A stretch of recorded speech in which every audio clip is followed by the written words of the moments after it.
580 Sports Talk going up on a Tuesday. Welcome to the program. Brendan Dorzinski and Dan Lucero here with you for the next 3 hours.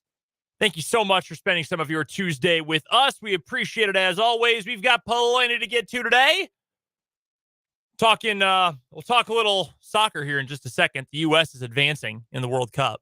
That just happened. That's breaking news. Yeah, just happened within the last 3 minutes. Yes. I think we got up at 3:03. Between programs, between shifts here on the Sports on 580 crew, the 97 minutes of stoppage time finally did come to an end, and the United States defeated Iran 1-0 to advance to the knockout stages of the World Cup. If I had the national anthem on deck or something, I Am a Real American on deck, maybe. Oh, yeah.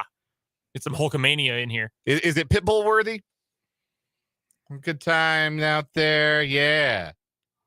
Yeah, that's Miami. That's America. Yeah. I'll take that. We'll get to that here momentarily. Also coming up in this hour, we'll get to Chiefs-Bengals this weekend. Some notes on the Bengals offense and how well it's playing. And what are the biggest difference makers, biggest difference-making stats going to be? We've also got Random Question Tuesday this hour. And Lance Leipold's got a new contract. It's a good thing for him and a good thing for KU, but is there an air of, I don't know about some of these clauses and specifics here in the mix? We're going to talk about that coming up all this hour. Also coming up today, we'll talk about the new Super Bowl contenders. Is it the same three we've had all year, or are there other groups now in the mix? We'll also talk to Michael Swain of Fog.net for Jayhawk Weekly. We've got our look ahead to the college football playoff rankings coming up tonight. Where is K-State going to be? Where will TCU and USC be? How much danger are those two programs in coming up this weekend? We'll get to that all throughout the show today. Plus, what is wrong with you? We've got our monthly finals for What is Wrong with You today because we have a short show tomorrow. We're off at 4:30, so it's going to be hard to get a full 4 o'clock segment in and all of the finals of What is Wrong with You. So instead, we'll do the semifinals and finals today and then resume What is Wrong with You coming up Thursday on December 1st. All that's coming up today here on 580 Sports Talk. If you'd like to be a part of the show, hit us up on the Big O Tires text line, 785-272-9429. You can also go and stream the show live in video form on our YouTube channel. Sports on 580 WIBW is the YouTube channel. Just hit subscribe. That's all you have to do. It's free, one click, and then all of our videos when they go live and when they are being previewed before they even go live will show up on your homepage. Somebody, unfortunately, decided they no longer wanted to subscribe to us. We've gone back under the 100 threshold. Oh, no. Yeah. Somebody was sick of looking at my face or maybe Fulton or Jake's face, so they dipped out. So if you have not subscribed yet, we would love to get back to that 100 threshold and subscribe to the YouTube channel. That's not, by the way, like an ultimate goal. We would like to go above and beyond that, but it's a good starting point. We just started doing more on the YouTube, so we would love if you wanted to chime in and be a part of the show. You can comment there on the stream, see our beautiful smiling faces and all that on YouTube at any time. Sports on 580 WIBW is the account. All right, we have to get to what just happened. Major international sporting news.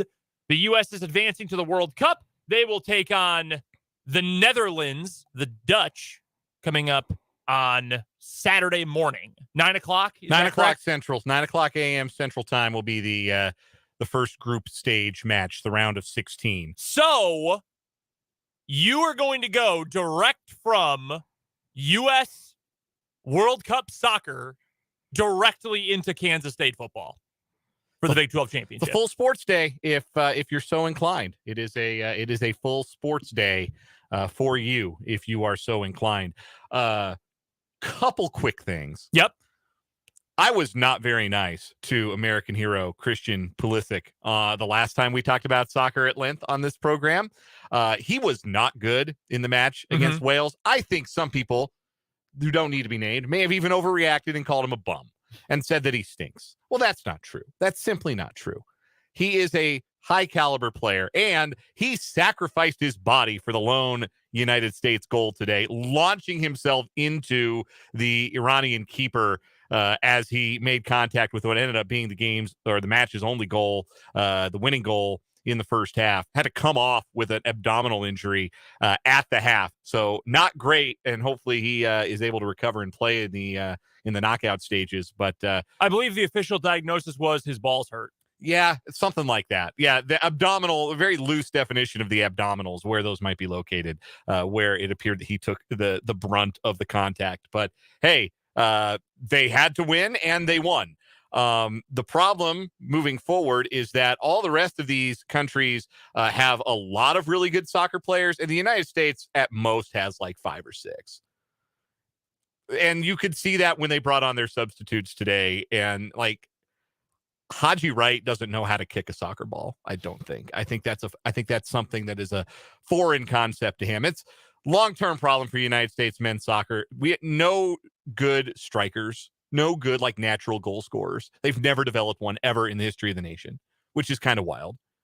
Guys who have scored goals, yes. Guys whose like job it is to score goals and they do it over and over again. No, that's not something that we do. That's not something we develop as a nation. Are we going to beat the Netherlands? No. No. See, I was cross-talking with Jake and Fulton today, and Jake was convinced that we would. I mean, all right, I shouldn't say we. I really don't care. Like, it's we. It's okay. Like, you're American. It is cool because you and Fulton and Jake are very excited. I've got my whole Twitter timeline is blowing up right now. Like, happy for everyone who is involved. And, like, yes, I am a citizen of the United States of America. So when Team USA wins, like, cool. But honestly, the only thing that changed in my day by the U.S. winning is the first half of this segment is now soccer talk. Like, otherwise, my day was not going to change. Well, it would have been me complaining. Okay, fair. But all right, so we're going to get soccer talk regardless. Yeah, but we'll get out of it here. They are not going to beat the Netherlands. They are still coached by, like, the Zach Taylor of international soccer. Just pudding head Greg Berhalter, who doesn't know who or how or when to substitute. And that's a problem because, again, we only have but so many really good players. And when you go to the ones who aren't as good, it gets to be a pretty big problem. Two things. One soccer question, one not. The not is Greg Berhalter is actually going to come up in my Random Question Tuesday for today. Cool. Secondly, well, Greg Berhalter in a way is going to. Secondly, what is wrong with Gio Reyna? Why can't he play? I would love to know that. An eager nation awaits the latest Gio Reyna update. Why can the most creative forward player for the United States not see the field in the World Cup? We are dying to find out. I don't know a whole lot about the beautiful game. Here is Josh Sargent literally injuring himself by tripping over the soccer ball. Do you like this? Or the other guy who came in who clearly did not know what he was doing. That's my guy. That's my guy, Haji Wright. No, the other one, Shaq Moore. Oh, yeah, he Shaq also Moore didn't really seem to have a plan. He needed to Shaq less. Yes, we determined. That was not enough good players. Thankfully, the best of them, Pulisic, or one of the best of them, got the goal to see us through. We should beat Iran in whatever we play them in. We should beat them, and not beating them would have been a giant failure. So here's to not being a giant failure. U.S. men's national team through to the round of 16. So is this the final association football game of the day? I believe it is. Yes, it is. Yes. Tomorrow, 9 a.m. Groups C and D will be decided. Yeah, get ready for Tunisia versus France and Australia versus Denmark. Oh, finally we have to find out which nation is the best on earth. France or Tunisia. Really a hotly contested battle. There's some bad blood between the U.S. and Iran. There's some Iran. Sorry. There's some bad blood between Tunisia and France as well. Little historical issue with those two countries. All right, let's get to the NFL. Let's get to the American gridiron football here. Please, yes. Sorry, I got distracted by some breaking Big 12 news. Hudson Card in the transfer portal. Not Big 12 news. NFL. The Chiefs play the Bengals this week. It is the biggest game in the NFL this weekend. It is arguably the biggest game on the Chiefs' schedule the rest of the way. And to be completely honest with you, I'm not even sure how arguable that is. You've got the Bengals this week, followed by the Broncos, awful. Texans, awful. It's, by the way, a three-game road trip. Yeah, 3-game roadie for the Chiefs here. Kind of unique. Yeah, very weird. They get the Seahawks at home, Broncos at home, Raiders on the road. I mean, realistically, that could be a 6-0 trip or stretch for the Chiefs if they can beat the Bengals. No disrespect to the Seahawks, but they've They've regressed. Been slumping a little bit. Yes, they have regressed, particularly on defense, and the Chiefs are better than them even at their best. So, yeah, that should be, I mean, you might stub your toe or you might rest your starters week 18, but that on paper looks like a stretch where you should go 5-0. So this is your last real big hurdle. And that's not to take division games for granted. I'm sure Denver will bring it. And I'll take them for granted. Okay. I will take the Broncos for granted. Denver and Vegas are going to play their hardest, because it is a divisional game. But no, this is the largest hurdle remaining.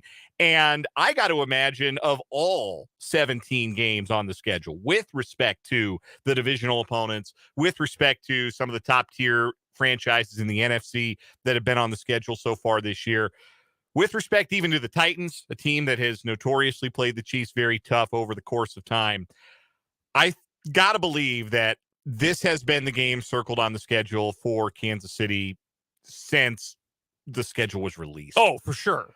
Because this is the one that's personal. This is the game where you were 30 minutes of average football away from the Super Bowl, and you couldn't manage it. And somebody else took the stage that should have been yours. And now for the Chiefs, I'm sure it feels like it's payback time. The Bengals are playing really well. There was a thread on Twitter yesterday from Nate Tice, son of former NFL coach Mike Tice. He's a writer for The Athletic. And he did this whole Twitter thread about how the Bengals are actually better than they were last season. In terms of expected points added per play, they've jumped from 13th in the NFL to 7th in the NFL. Since week 5, they're number 2 in the NFL. You know who number 1 is? Is it the Chiefs? I believe it is the Chiefs. Yes. They are more consistent. Their defense has been very consistent as well. They're throwing the ball extremely well, even without Jamar Chase. Joe Burrow, I think it's the top 3 quarterbacks in the NFL playing right now are number 1, Patrick Mahomes. That's clear. He's the MVP. Number 2, I think, is Joe Burrow. Number 3 is Tua Tagovailoa. Which is pretty wild. On current form, you mean? Yes. Yeah. I mean, yeah, you can, Josh Allen is still great, but he's been in a funk bothering him. Yeah, you can tell the elbow's not quite right. Yeah, no, I would agree with that. I think Burrow's played at a really high level. This was a team that through 2 weeks, even through 4 weeks, they have real concerns about the creativity, the offense, the ability to do anything more than fade routes and dive plays on offense. The offensive line, which they'd invested a lot in, had not really congealed. They have addressed a lot of those concerns. They have found ways to get guys involved. They have proven that they are more than just a throw it up there to Jamal or he's open somewhere down the field kind of offense. And if you throw out the inexplicable meltdown they had in prime time against the Browns, they have played as well as anybody, not just in the AFC, but in the entire NFL for the last 2 months. And that was their Colts versus Chiefs game. When, I don't know how much of Monday Night Football you watched last night. I only got to see bits and pieces because I was at the KU game. I saw Jeff Saturday forget what timeouts are. Yeah. I saw that much of it. Like, you look back on that game and you think, what the hell were the Chiefs doing? How do you lose? Same thing, I think, with the Bengals and Browns. The Browns aren't horrendous. They're just kind of bad. But, man, how do you get smoked in that game like that? But they're playing really well, and they are going to get back both Joe Mixon and Jamar Chase. 1 point about each of them. One, the Bengals, in terms of success rate, they're actually way better than you would think, because it's kind of been a storyline this year that, well, they're not very good running the ball because they don't put up big numbers doing it, but they do run it effectively in specific situations.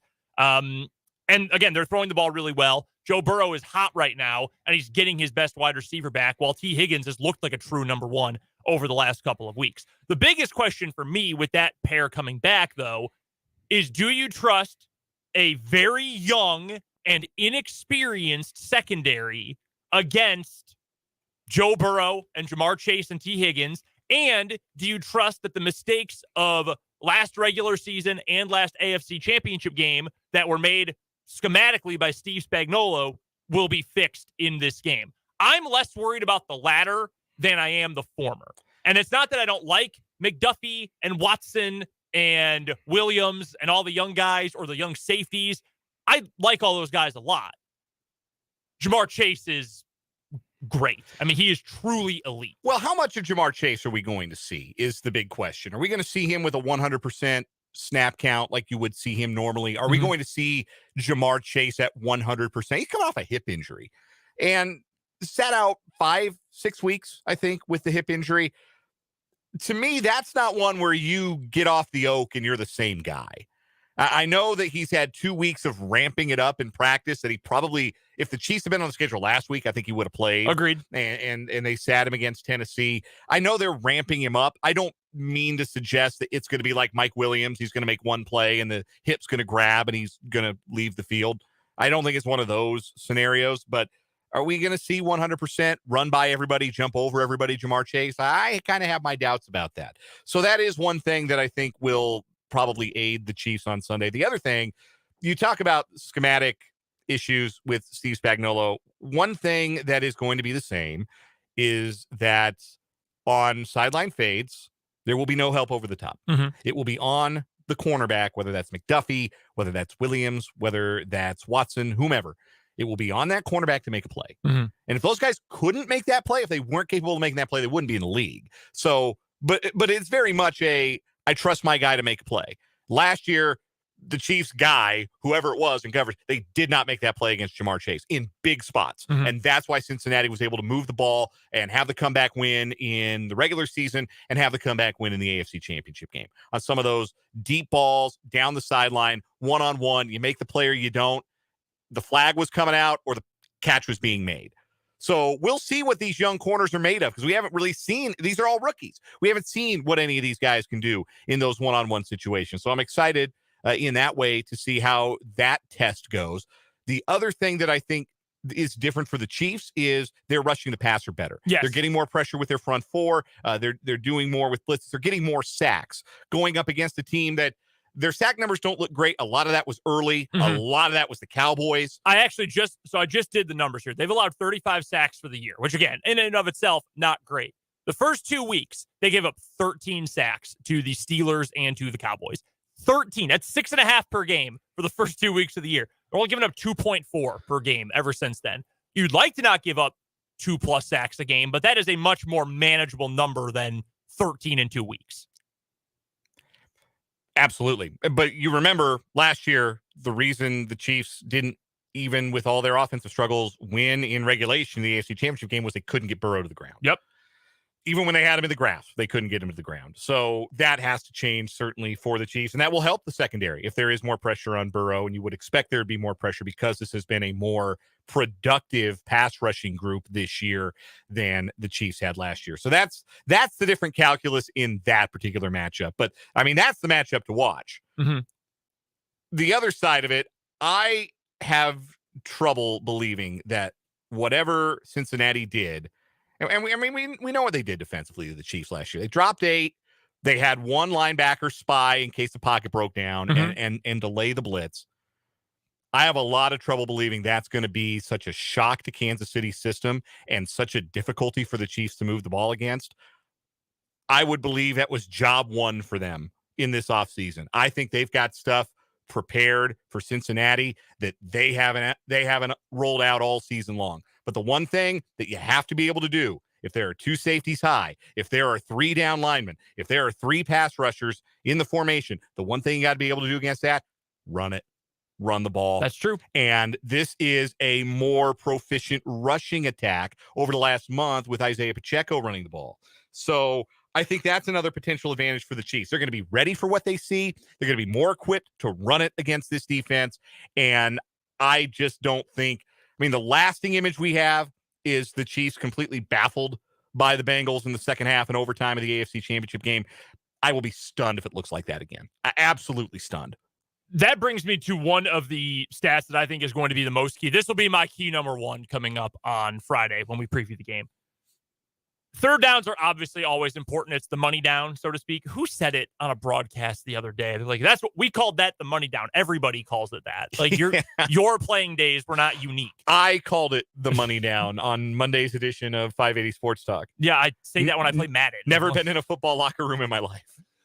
The Chiefs and Bengals, respectively, are 1st and 4th in third down conversions on offense this year. They're both great at moving the sticks on third down. We had the stats the other day, or maybe it was last week, about how well the Chiefs do in terms of just converting possessions into subsequent 1st and 10 situations. Defensively, the Chiefs are better than the Bengals. They're 12th in the league in allowing 4th downs defensively. The Bengals are 19th. Not bad, fairly mediocre. On the back end of the mediocre spectrum. That is going to be the money down in this game. That on 3rd and 8, if you're the Chiefs, can you make something happen tearing up the Cincinnati defense? If it is a Bengals 3rd down and 7, 3rd down and 8, are you able to make a stop on that deep slot fade, sideline fade to Jamar Chase or to T. Higgins doing, the deep out, whatever it might be? That is going to be crucial, I think, and I think your point leads directly into that. One other thing I want to bring up really quickly, and I think it's a fair point, will Jamar Chase be at full strength? How many legitimately great receivers have the Chiefs faced this year? Both after the Fenton trade, who wasn't all that great during the year anyway, but even when they had more experience in their secondary. How many truly great receivers have they played? That is an interesting question. Because since they made the trade, sorry to cut you off, but since they made the trade, they've played the Rams without Cooper Kupp. Mm-hmm. They played the Chargers, who got Keenan Allen back and had one catch of Mike Williams. So, yeah, Keenan Allen was my first thought. Jaguars don't have those dudes. No. Titans don't have those them. dudes. 49ers, Debo's a really good player, but it's a little bit different. He's a different kind of great than like Jamar Chase is. Exactly. Different kind of tough cover. They played the Bills, who Stephon Diggs, yeah. Gabriel Davis is a really good number 2. The Raiders had Devontae Adams, who had a big day. They played the Buccaneers. Mike Williams had over 100, or Mike Evans, good player, really good player, had over 100 yards. Colts don't really have that guy. Chargers the first time didn't have Keenan Allen, and the Cardinals did not have DeAndre Hopkins. Right. So this is going to be a test with 2 guys who could legitimately be number 1s for plenty of teams. I really do think Higgins is that good. This is going to be a test the Chiefs haven't faced this year. Honestly, the closest analogy probably is the Chargers game. I think that the second one, anyway. When you're facing guys like that, it's a huge test for these rookies. It's a huge test for these rookies. And I'm just excited to see how they do. I'm really fascinated to see, because I don't think this game, like I said, the Chiefs after this game are kind of on a glide path, right? Like they should be able to win. Mm-hmm. At worst, they're looking at 13-4. If they pratfall against, I can't see it happening against Denver. Denver can't score, and their defense is beat up. Mm-hmm. They can't move the ball. They're not going to beat the Chiefs. Come on, they haven't beaten the Chiefs in years. So even with a pratfall though, and a loss to Cincinnati, let's say they go on the road and get beat. That could happen. They're looking at worst 13-4, and that's still really good position to be the number 1 seed potentially, or even still a top 2 seed in the AFC. So if a loss happens in this game, it's not the end of the world, but it will be very revealing as to what these young corners are up to, and then what has to happen for the Chiefs, what Steve Spagnuolo has to do schematically to give those guys a better chance to succeed when they do see either Buffalo or Cincinnati again, and they do see a pair of outstanding wide receivers in the same game. We'll talk more NFL coming up in the 4 o'clock hour as we look at the Super Bowl contenders outside of the usual suspects. But later on this hour, we've got some college football to get to with the Lance Leipold contract news, and we'll play Random Question Tuesday after this on 580 Sports Talk.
Back on 580 Sports Talk on this Tuesday afternoon. Brendan and Dan here with you. It's time for Random Question Tuesday. Greg Berhalter is is he coach, manager of the U.S. men's national soccer team. Who's your favorite Greg with 3 G's? Greg with 3 G's. Yeah, G-R-E-G-G, like Greg Berhalter. Greg, if you wish. It's not Greg Williams. No. Not the Bounty Gate guy. No, not him. It's not him. Was Greg Jeffries ever a Royal? Greg Jeffries is one of the guys who popped into my mind. I don't believe he was. I know he was a Cardinal and a Met. Yeah, that's what I'm thinking of. He was. He was a Royal in 1992. Oh. Yeah. He was traded for Brett Saberhagen, actually. Oh, how about that? And he was traded with the guy I always get him confused with, Kevin McReynolds. Like, if we're remembering some, like, early, my earliest consciousness of Major League Baseball, like, guys from the early 90s, Greg Jeffries and Kevin McReynolds and Kevin Seitzer were all the same person. Kevin Seitzer. Greg Jeffries actually received Rookie of the Year votes in 2 different seasons, including a year he only played 29 games. Yeah, he was a big-time prospect. Yeah. Like, legit, like, can't-miss prospect. They kind of missed. Yeah. It was an underwhelming big league career. 2-time All-Star in 93 and 94. Other than 289 career average, 107 OPS plus. I mean, he wasn't a bum, but it never, like, it never really clicked for him the way a lot of people thought it was going to. Greg's with 3 G's.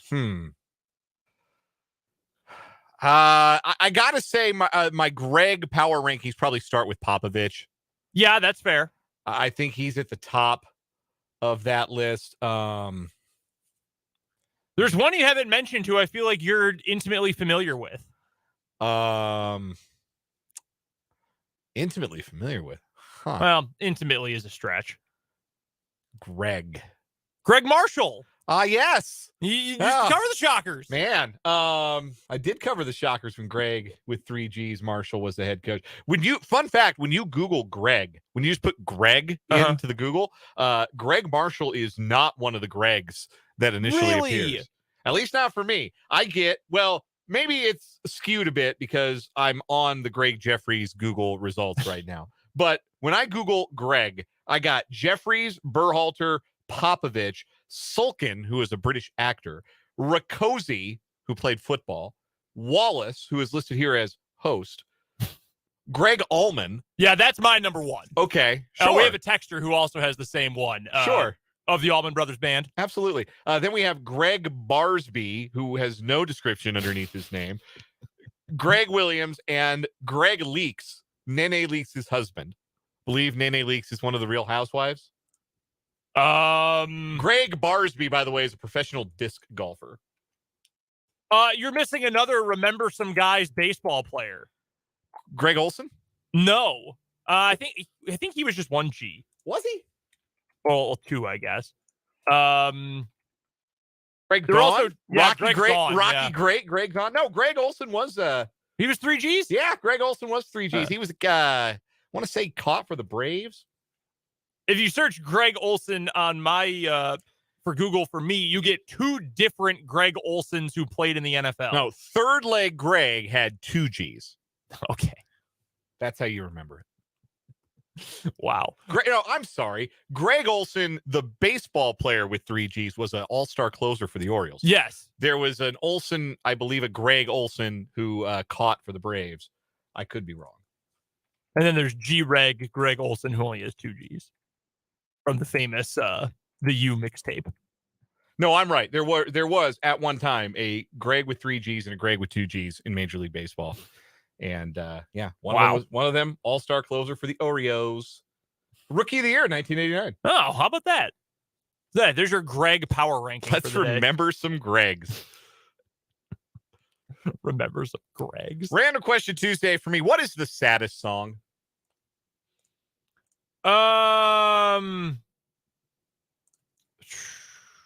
Let's see. Oh, we have a texter who says that it's the name of the head coach of the USMNT. Yes, I know. That's where the question came that's from. where we started. That's where we started with Greg for today. The saddest song? What is the saddest song? That's a really good question. I'm trying to think of. I shared this a few weeks ago when a similar-ish topic came up. Black by Pearl Jam is up there for me on a personal level. Okay. Yeah, because sometimes a song can be sad not because of what it actually means, but what it maybe means to you. Yeah. Yeah, that's true. And sometimes songs are sad because they're like intentionally, manipulatively sad, like Don't Take the Girl by Tim McGraw. Yeah, that one is sad. It's like kind of sweet, but it's also very sad. That's one of those you only need to listen to once. Kind of like Requiem for a Dream. Like, you don't need to watch that more than once. It's a bummer. Yeah, man, I'm trying to think of what's the there's an Offspring song, Denial Revisited. That one I listened to after getting dumped a couple of times. Most of mine are like romantically sad. Yeah, most of them are. Yeah, most of the real sad songs are breakup songs. I have 2 nominations, both by the great Tom Petty. Room at the Top, which is the first track on the Echo album. He can't even listen to that. He couldn't even listen to that one until he died. Like, he could not go back and revisit that song that he wrote and performed. Room at the Top is extremely sad. It'll All Work Out is devastatingly sad. As a breakup song, I don't think there's a sadder song than It'll All Work Out by Tom Petty. Yeah, that's a good one. That's a really good one. Another one, Hurt. I would say both versions of Hurt, both the Johnny Cash and the original by 9 Inch Nails. Sad in different ways, yes. Yeah, when I saw 9 Inch Nails in person in 2013, they closed with Hurt. Like, I have a religious belief personally, but that was like the closest thing outside of a pew I have ever felt to a religious experience. Like, it was out of body. Unbelievable. And then, yeah, the Johnny Cash version obviously is sad but kind of, it's a beautiful sad, in kind of a unique way. We've got one from the 785 on the text line. If I Would Have Known by Kyle Hume. I'm not. Hume, yeah, we'll have to visit that one during the break. Another one, yeah, great answer from the 785. I'll Be Missing You, Puff Daddy. Hell yeah. And isn't Faith Evans on that track too? Yes, Faith Evans sings the hook. Yes, that's what I thought. We got a comment on the stream, on the YouTube stream. "Lay Me Down" by Trace Adkins. Country music has a lot of these songs that are like naturally country. Happens to be a genre that works well with sad. He Stopped Loving Her Today is a really obvious answer. Wichita Lineman is sad. Yeah. Oh shoot, there's another one Cash covered. What am I thinking of? Oh man, it's a really good. I gotta look it up now. Yeah, he covered a lot of them there. Yeah, toward the end. I love his end of life stuff. That sounds terrible, but the American record, the American recording stuff. Yeah. It is truly great. I Hung My Head. Yeah, that's an obvious one. Yeah, there's a lot from I'm So Lonesome I Could Cry. That's the one. The Hank Williams song. Sure. I took a class in college on the history of country music. Awesome class, by the way. Fascinating. I grew up a city kid. Like I didn't grow up with country music. Right. Yeah. Same here. But it's a blind spot for both of us. We went through so much music. Like, man, this stuff like sucks. God, it's depressing me. One entry. This is absolutely correct. From the 785. All Bright Eyes and Phoebe Bridgers songs. Phoebe Bridgers covered "It'll All Work Out" by Tom Brady. Tom Petty. It's not working. Yeah, maybe Tom Brady has listened to "It'll All Work Out" by Tom Petty. Maybe that will bring him some comfort. Another one, "Brick" by Ben Folds 5. Yeah, that one hurts. That's a sad one. I had an entire playlist the summer I lived at home after I graduated, before I moved back here to start working here, where I just had a playlist of sad music I just like listened to every night, and I'd go drive around the suburbs for like 3 hours just listening to bummer music. It was real existential. Didn't Don Johnson do that at the end of like Miami Vice episode? Like, drive around, Jan Hammer floating in the background. Dante does that as well at the end of Clerks 2. He drives around listening to 1979. Another Trace Adkins nomination for the 785 on the Big O Tires text line, the song "Arlington" by Trace Adkins. Trace Adkins must do some sad songs, man. I was going to say, you wouldn't think the guy that did Honky Tonk Badonkadonk would be that depressing. Was that him? That was him, yeah. Okay. I believe it was anyway. Yeah, I had to look up some other ones here. I guess I don't intentionally listen to a lot of sad music, but No, I think I got don't. through most I of them. don't do like recreationally. Two things I don't do recreationally are scared and sad. So like haunted houses, scary movies, you can keep them. Like I'm not trying to scare myself recreationally. I'm also not trying to be sad for recreation. Like I will never watch Marley and Me in my life. Yeah, I would rather do sad music than sad movies. Oh, 100%. Absolutely. Yeah, I can do sad music. I'm not doing sad movies, sad entertainment. I'm not entertaining myself by being sad. Like I won't even watch a movie if I think the dog might die. or an animal might die. Like I will never watch the John Wick movies ever. Yeah, that's fair. That's entirely fair. I hear they're awesome. I'll never know. It's not quite as much pure sad as it is just very emo. The entire Transatlanticism album by Death Cab for Cutie. Sure. My sister loved Death Cab when I was growing up. She was a huge fan. They got a lot of run on WGRE Greencastle in my college days. I never really got it. Then I graduated and didn't know what I was going to do and got dumped by my long-term girlfriend. And I was like, oh my God, I get it. I really get it now. And then all of a sudden, that was one of my favorite albums. Yeah. We are going to take a quick time out here on 580 Sports Talk. When we come back on the other side of this break, we've got some KU football news. The updates on the Lance Leipold contract extension. We'll get you that next here on 580 Sports Talk.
We had a lot of entries on the Big O Tires text line as well as on the YouTube comments, Sports on 580 WIBW on YouTube, for our saddest songs entry. From YouTube, we've got one for I Will Always Love You, Whitney Houston. Mm-hmm. If a picture paints 1,000 words by Bread. Also, Boomer Sooner. It's a different kind of sad, I think. We also, from the Big O Tires text line, Tears in Heaven by Eric Clapton. Yeah, that appeared a couple times. A couple votes for that one. And Honey by Bobby Goldsboro. I don't think I know that one. Yeah, we'd have to, little bit of a blind spot there for us, I think. Another one for me that's less so sad than it is just kind of depressing from my favorite band, Fade to Black by Metallica. I love that song, but it's like, man, this is a real downer. Yeah. Real downer. Wanted to get to the news on Lance Leipold's contract with KU. The head man of the Jayhawks is now going to be around through the 2029 season. So it's a 7-year deal, totally redoing the contract he already had in place that ran through 2027. It's now 2 years longer, and the pay structure is entirely different. Most important thing here, it is good that he is tied long-term to KU. And it's a big deal that, for him, he's getting a huge raise. He's going to make $5 million starting next season, and it'll go up $100,000 every year. So by the last year of the contract, it'll be $5.6 million. Pretty good. Pretty good deal for Lance Leipold. Also, $5 million for the assistant coach pool. That's really good. That's a good number for a program of KU's caliber. You know, the SEC programs, I know Nebraska just gave out 7 for Matt Rule's assistants. For a program the caliber of KU, 5 is a good number. That's a really good number there. So I'm glad KU committed to that degree. There's a few parts of this, though, that are really interesting to me. One, the buyout is really small. If Lance Leipold takes a job elsewhere, the buyout is tiny. If he takes a new job between now and the start of next season, which I can't imagine happening, it's $12.5 million. If he takes it or takes a new job and leaves KU after the 23 season, so following next year, the buyout is only $6 million, and it goes down from there. That's really low for a Power 5 coach. Now, on one hand, you'd rather it be low, and if something goes south, you can get out of it, as opposed to, I don't know, what Texas A&M is going through, where they cannot get out of Jimbo Fisher's contract because his buyout is $95 million. So lower is better in that regard, but it's also easier to get poached to that end. So that's a little bit concerning. And again, it goes down every year after it hits that $6 million threshold. Here's the other part that stood out to me. There is language in the contract. You know, we talked about it, and this was reported by Pete Thamel as well as other sources, that KU, as part of the agreement for a new contract, made a commitment to Lance Leipold. We're going to work on the stadium, and we're going to work on the other facilities. We are going to improve those. That is part of our agreement. It is in writing in the contract, and you can see it at the KU website. It is public documentation. They've got a set date, one by middle of next summer and one by December, I think it is 15th of next year. They're going to break ground and make actual structural improvements and changes to those facilities. I think that's a good thing to have that in writing. That's a very quick timeline, I think, given the fact that we've had no real information or schedule of what is to come in the last couple weeks since it was announced, hey, we're going to have this big project. I think that's important, but here's the caveat to it. If KU does not make quote-unquote meaningful development in those regards, Leipold can break the contract for no penalty. That's a big gamble by KU. I hope it's one they can pull off, and if they can, that's great. That's phenomenal because it means the facilities are going to be better. But giving Leipold an out for $0 if you don't accomplish that, that's kind of risky, I think. Yeah, but I think it also ties Kansas to a start date for those things. And I think it's important to have something in concrete about that and more motivation for KU to get that done. And I think that's why that contract language exists. I think that's there so that eventually that project will get completed, certainly. But the sooner, the better. The sooner you can start enjoying those recruiting advantages, enjoying better facilities, things like that, the better your program is going to be for it. So I don't blame Lance Leipold and his agent for saying, hey, if you're not making meaningful progress towards this or any progress towards this by this certain date, then this isn't the program we signed up for. This isn't what we were looking to stake our futures to. One other interesting note, too, there's no set date or dollar amount or anything, but there is a part of this in the other section of the contract And I read through this whole thing so you don't have to. So if you want the breakdown of all of it for free, not behind a paywall anywhere, 580wibw.com. I believe it should still be the top story on the website right now. Broke down all the details, the important takeaways from the contract. So if you would like to see it and don't want to read a 29-page PDF, go to 580wibw.com. But there is a part in there as well that KU will make a good faith effort to improve NIL opportunities and abilities of their boosters, supporters, etc., which is something else we've known. And Michael Swain has told us Leipold was big on and wants done. I do think it's interesting. Facilities got a deadline and a hard and fast, we have to do it by this deadline, whereas NIL was just, yeah, we'll do our best. I do think that's a little bit interesting. Also, this is a side note. It's not KU related directly. How soon until we get the climate restructure? Because it's coming. It is absolutely coming. Little surprised there hasn't been traction moving in that direction already. I would agree. And I think the fact that there hasn't been or any like pressure or nudging in that direction is because of the relationship that Chris Kleiman and Gene Taylor have, where there's trust on both sides that, hey, we're going to get something done. Let's take our time and we will do it when the time is appropriate. Both parties know that the other side means it when they say that. Our pal Tim Fitzgerald of GoPowerCat.com, this was his daily delivery on, I think it was on Sunday. It was in the wake of Kansas State's win over Kansas on Saturday, where he says it's time for Gene Taylor to sit down and say, what's it going to take to keep you here after I'm gone? Like that's going to be maybe the next step in terms of putting a contract together, something that is long lasting, something that ties Kleiman not just to Gene Taylor, but to Kansas State as a whole. And I do think something like that is in the works. And I don't blame Chris Kleiman for not wanting to jump at something, because tell you what, he goes out and wins the Big 12 championship on Saturday, price of the brick goes up. I was going to say, I would imagine it comes between now and the bowl game. Well, between the Big 12 title game and the bowl game. Yes. I think that's when it'll come.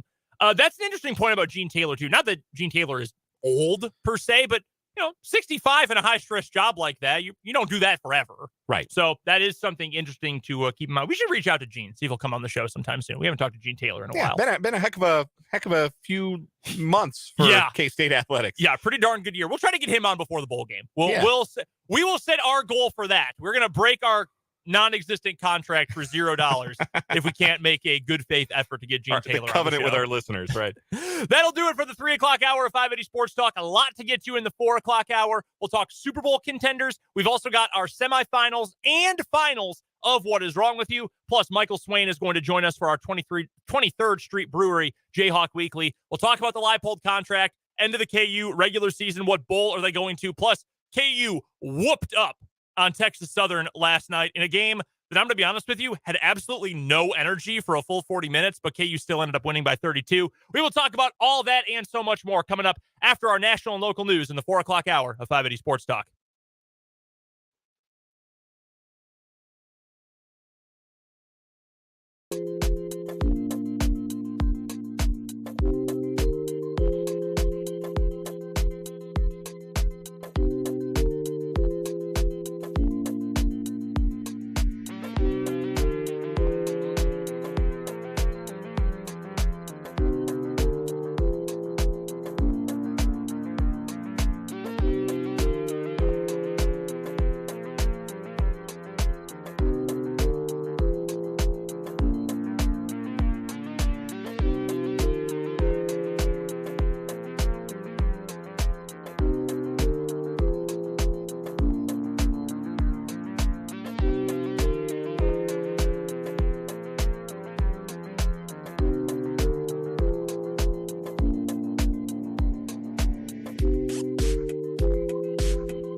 Hey now, 4 o'clock hour of 580 Sports Talk going up on a Tuesday. Brendan Dworzinski and Dan Lucero here with you today. Thank you so much for joining us. And thank you so much for chiming in on both the Big O Tires text line and on our YouTube channel, Sports on 580 WIBW. If you're watching the stream, want to let us know your thoughts on anything we're talking about, well, just let us know in the comments section. We're able to see all the comments and can reply to them as they roll in. And, of course, we see all your texts as well on the Big O Tires text line, 785-272-9429. We have not yet, however, developed the ability to read your minds. So if you do have something you want to share with us or ask us or get in on the program, you're going to still have to type it out in some form or fashion. True, yes. We need some sort of code, whether that be language. Can you read a foreign language? Can I read a foreign language? Yeah. Can you read a little Spanish? I can. I took a Spanish literature class my senior year of high school. And then when I discovered I didn't actually need to take the AP test to test out of a foreign language requirement in college, I all but stopped going. Yeah, I get it. Makes sense. I get that. I took French for a long time when I was in high school. I took French in junior high, too. Junior high, high school, and then I had to in college, too, because I did not test out of it. You know what's weird? I didn't have to take English in college. I was a journalism major, and I didn't have to take English. Did they make you take? Did you have any other gen eds? Like, did you have to take like chemistry or something? You want to know what I took for my science class? Because I did. I didn't take English because I tested out. They only required a KU journalism. Maybe this is different now. I was a freshman 9 years ago. Yeah. But I only had to take English 102 or 101 or whatever, but I tested out of it. They're like, we recommend you take 105. I'm like, I recommend you hold these. I'm not taking that class. No chance. So that's why I never took an English class in college. So we had to take a lab science. That could be biology, which most kids take, chemistry, whatever. Turns out geography had a lab. So I think you told me this. You took geography as your science class. It was incredible. It's like, how do you number a stream? 2 streams become 1. 1, 1, 2. Bang. A on the test. Unbelievable. So by the way, if you are listening to this and you are a prospective or you are already planning to go to KU as a student for your undergrad and you need a lab science, geography. I promise you, it is worth it. So I was one of those classic overachievers, took a bunch of APs in high school. I took them all as a junior, too, and just got those out of the way. So I didn't have to take, I didn't take a math class in college. I didn't take a single math class in college. I didn't take a single science class in college. I didn't take a single foreign language class in college. I could just take, the classes I wanted to take, which were a lot of media classes because I was in a media program. So took a bunch of media classes and then took some poli-sci classes, almost majored in poli-sci, and ultimately decided I would major in history instead. So I took a bunch of history classes. And I took, a couple of English classes, but I never had to set foot in, like, I don't even know what the math and science building at DePaul looks like. No idea what it looks like on the inside. Never been. I had to take 2 math classes. I had to take math 101 and math 105. I like numbers. I like stats a lot. Man, I was so disappointed when I took AP statistics in high school and it wasn't what I thought it was. Man, that was a real letdown to come in. You mean we're not going to learn how to calculate war? I'm joking, of course. War was not really a thing when I was in high school 19 years ago. Math 101 at KU was like, here's all the hard stuff you did in high school. Like, okay, I can handle this. I got like a B. Math 105 was like very conceptual. And I thought, oh my God, I can't do this. Like was that your biggest shock to the system class in college? Oh, easily. Like, what is this? So mine was, so in high school, my senior year, I took a blow-off class called psychology. It was a blow-off class because the cheerleading coach taught it, and a lot of cheerleaders took it. So it was the class you really wanted to get in if you were, a 17-year-old boy. So I got in that class, and it was I was calling it a blow-off class is a little harsh, but it was definitely a class you could do really well in. It was pretty simplistic. If you did the work, you got the A. So anyhow, I get to college, and I think, well, that was kind of interesting being there. I wonder if intro to psychology in college would be equally interesting. Nah, man, that was a bad idea. That was a bad idea. I had to scratch and claw to avoid anything below a B, which I'm proud to say I never achieved in my high school career or college career. Wow, that's impressive. I didn't take a ton of blow-off classes. I blew off plenty of classes, though.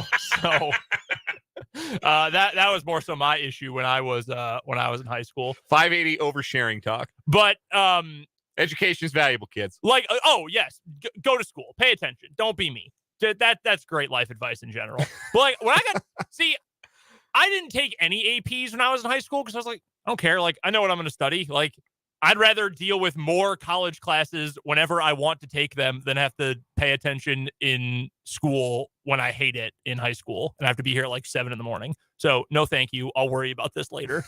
It paid off. I'm here now. I got the degree. It worked out. The texter from the Big O Tires text line from the 785 says, as long as you learn how to calculate probabilities of poker hands, what else do you really need? Look, the other day I was trying to remember what I was trying to talk about between permutations and combinations. So all of this stuff has melted away completely. I have retained so little of what I learned in school. It all got shoved out so I could remember that Greg Jeffries played for the Royals for a year. I could at least very easily turn this into 580 why we need to update our public school education talk, but remembering some guys should be a college level course. Yeah, it could be. Kids, this is Brady Anderson. My best friend's oldest brother took a course on The Simpsons when he was in college in Indiana. Like, you can take all sorts of things. Yeah, at big schools. I went to a liberal arts college in the middle of nowhere. We have fun classes like that. That's true. Maybe someday that's what I'm going to pitch to, whether it's here or elsewhere, like at Washburn. Like, hey, can I be an adjunct for a remembering some guys class? You and me both, brother. 1 credit hour. It meets Fridays at noon. No, Mondays through Fridays, 3 to 6. Have your radio on. Remote learning. Remembering some guys, 101. You get credit by texting in 785-272-9429. Kids, the lesson today, Tamarick Vanover. Termel Sledge. Did want to get to the NFL. By the way, this is not the topic we were going to talk about, but it did pop up on my Twitter while we were at the top of the hour break. Do you know what the Christmas Day schedule is for the NFL? I don't. Aren't most games on Christmas Eve? Most are, but this is the first year ever, I believe, the NFL is having a Christmas Day triple header. Yes, they continue to take over the world. They used to leave that day for the NBA. Now they're just like, no, more people will watch us. And they're right. Oh, yeah. So when the year started, these matchups looked awesome. At least 2 of them looked awesome. Noon kick, Packers-Dolphins.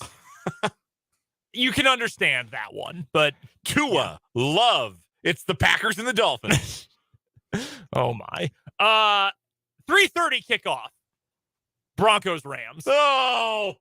The Rams are in such a bad spot right now. Apparently, they've been calling season ticket holders, begging them to give their tickets to charity because they just don't think anyone's going to come to the game and it's going to be empty. Like, honestly, please take these to the Salvation Army or something. So I will be back in Colorado spending Christmas with my family. My wife and I are going out to Colorado. We will get to spend Christmas watching the Broncos play. And as avowed Bronco haters, the entire Lucero side of the family, that might actually make Christmas better. That might be pretty fun. And then nighttime, 7:20 kickoff, Buccaneers Cardinals. Merry Christmas. You get to watch a Cliff Kingsbury coached team. Unironically, watch Nuggets Suns instead. That will be a better game. Speaking of failed quarterbacks, from the 785 on the Big O Tires text line, you can call the class Appreciating Tyler Palco 101. We did want to get to this topic, Ronaldus Hernandez and me. Because Matt Verderame brought this up yesterday. He said he thinks the Cowboys are getting into the territory where they could be a legit Super Bowl contender. Other than that loss to the Packers, which frankly is inexplicable. Like, the Packers stink. They should not have lost that game. I don't care how close it was. I know Aaron Rodgers looked really good. Christian Watson blew up. They should not have lost that game. Who are the new Super Bowl contenders? We spent pretty much the entire first half plus of the season with a 3-team group. And I think most people were in the same boat, that it was the Chiefs, it was the Bills, it was the Eagles. I think it was a week or 2 weeks back, I came on these airwaves and I said, it is the Chiefs, then it is the Bills and the Eagles. Those are your top 3, but the Chiefs have separated themselves. I'm wondering if we are at a point, both with certain other teams improving and with the Bills and the Eagles at least slightly coming back to the pack, slightly, has that gap been closed with a few other teams? And I would say yes. And I think Dallas, to Matt's point, is probably in the discussion, but I would still have them no higher than 3rd in the NFC. Because I'm with you on San Francisco. I think because I believe you mentioned that. Yeah, that yesterday. thing's clicking for them. Although they have lost Elijah Mitchell now for 6 to 8 weeks, and Christian McCaffrey is dealing with some knee issues, which, what a shock. Christian McCaffrey on the injury report. That's never happened before. So that could fall apart. Like, that feels like it's on the head of a pin because your quarterback is still Jimmy Garoppolo. You've got a lot of injury-prone guys on that offense. A lot of guys get hurt in that offense. Running backs get hurt in that offense, and they've lost Elijah Mitchell probably for the rest of the regular season. Yeah, at the very least. But they're healthy on defense, and they're beating the crap out of people. I mean, they are just absolutely whomping people on the defensive side. They just shut out the Saints, which anytime you shut anybody out in the NFL, it's a big deal. Yep. Like, shutouts are hard. Even against lousy offenses, it's hard to shut a team out for 60 minutes anymore. So I still think very highly of San Francisco. But it feels like beyond Kansas City, Buffalo, and Philadelphia, and even Buffalo and Philadelphia, to me, have pretty big buts about them. Like, Buffalo's right now is Josh Allen's health. That's the but for Buffalo. I agree with that. Philadelphia's but is, I mean, and they've tried to address it. They brought Linval Joseph and Ndamukong Suh in, but like they're up front. They're getting pushed around the last couple of weeks. So that's kind of their but. It's not as strong as it is for other teams. That's why they're the top contender in the NFC. Kansas City's but is, boy, what is it right now? Is it their special teams? Is it not creating turnovers defensively, even though they just created 2 in the fourth quarter to seal the game this past Sunday? The secondary is inexperienced in crucial games. Yeah, it could be. Bunch of rookie cornerbacks could be there. But again, like that's not a huge one. No. I think with the rest of the group, they're a little bigger. Like, I'm sorry, Dallas's but is still Mike McCarthy. That's their but. Mike McCarthy is their coach. Also, I know that the Cowboys are good, and I know that Dak Prescott is good. He is a good quarterback. Yes. Next time Dak Prescott wins a big game, it'll be his first. Yeah. I mean, he's never been, we talk all we want about, Kirk Cousins under the bright lights, and rightfully so. Yes. Dak's never won a big game. No. Never has. I guess he has a playoff win, maybe 2. I know he won one in 2016 before they played the Packers. They beat, was it Detroit? That was a Romo game. That was 2014. Okay. Yeah, that was Romo. Yeah. That's going too far back. Beat Seattle. It was Seattle, I think. Okay. Not 2016. That one, I think, a couple years after. Okay. But yeah, they beat Seattle. They beat Seattle in Dallas. So really just the general offense. Like, do they have a good quarterback? Yes. They have won a bunch of games. I like their receiver core more now than I did at the start of the year. I mean, Lamb looks like a true number 1, like we thought he could be.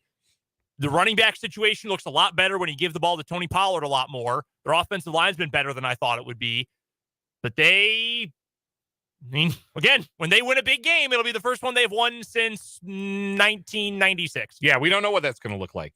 So it's hard to say there. In the AFC, meanwhile, let me finish with the NFC. Are there any others outside of those 3, Eagles, Niners, Cowboys, that to you can say, like, yeah, legit, they are in the contender category? Like, the Vikings have an argument, but I'd even put them on the outside. The Vikings are negative in point differential.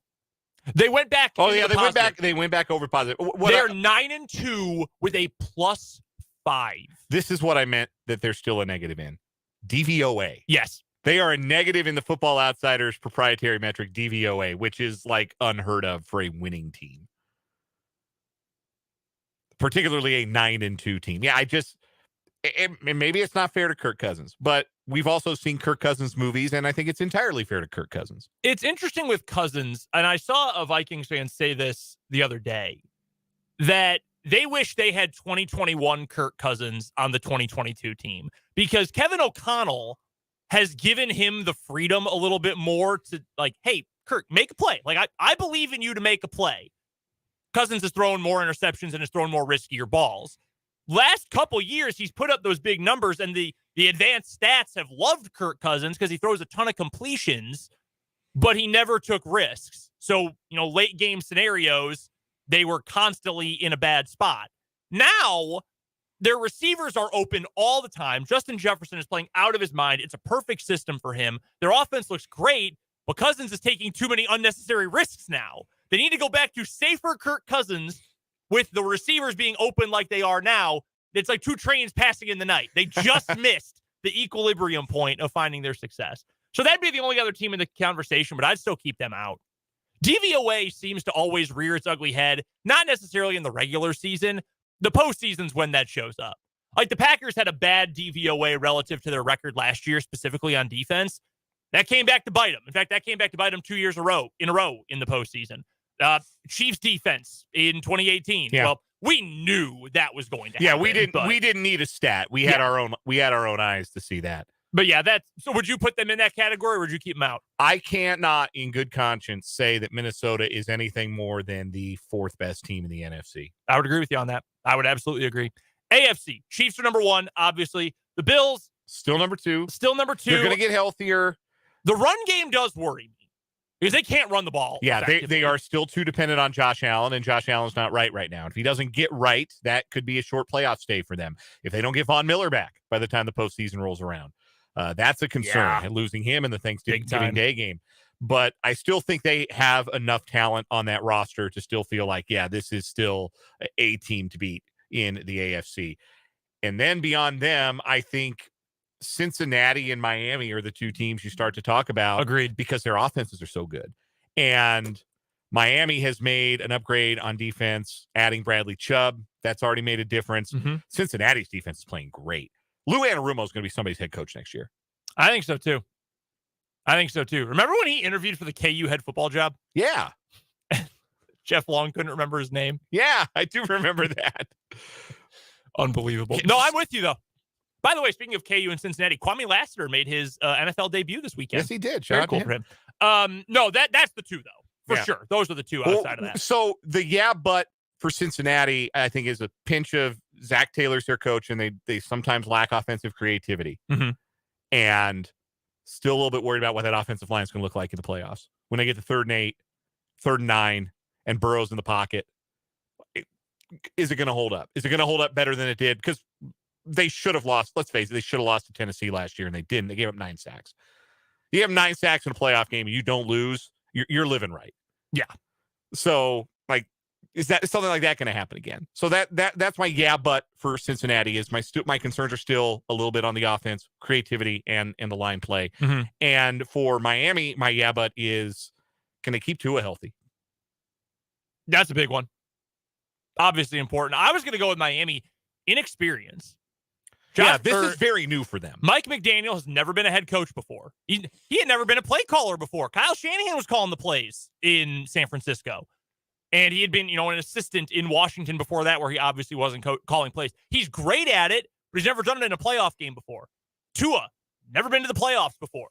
None of their skill position players have ever played. Well, Tyreek Hill has, but Jalen Waddle never has. And wide receiver playoff experience only really goes so far. Defensively, we got some really good players. None of them have ever been there. Maybe was Xavier Howard around in 2016? He might have been. But other than that, those guys don't have experience in those kinds of games. Postseason's a different beast. So I would say inexperience might be the big one for them. Absolutely. But I think it's a team or a group of 7 now. It's the 3 from the NFC, Eagles, Cowboys, 49ers in some order. If you wanted to put the 49ers ahead of the Eagles, I think there is an argument for that because of their defense. AFC, it's Chiefs, Bills, Dolphins, Bengals. But the Chiefs, I still think, are clearly ahead of everybody else. And I think if they go out and they win this game, no matter how they win the game against the Bengals, they should, and I believe they've become at most places the odds-on favorite now to win the Super Bowl. They should be considered by everyone in the public to be the favorites. I think they became the favorites like at halftime of their game on Sunday. That's pretty funny. Yeah, it's kind of interesting.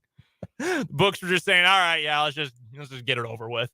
Let's take a time out here on 580 Sports Talk. Coming up later on this hour, Michael Swain will join us for our 23rd Street Brewery Jayhawk Weekly. But next, we will find our finalists and monthly winner for What Is Wrong With You.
It is time to find our monthly champion in What Is Wrong With You. We are off early tomorrow. We're done at 4:30, so not enough time to do a finals for What Is Wrong With You. So we're going to do the semifinals and the finals today, right now on the program. So let's jump right into it. We do have a play-in game. We had 3 short weeks this month because of various things going on. In fact, I think it technically was 4. So let's get to the play-in game first.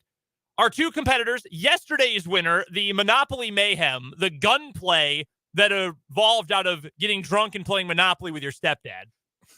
And the worst fiance ever, the gentleman who didn't like how much money his fiance spent on her wedding dress, so he returned it.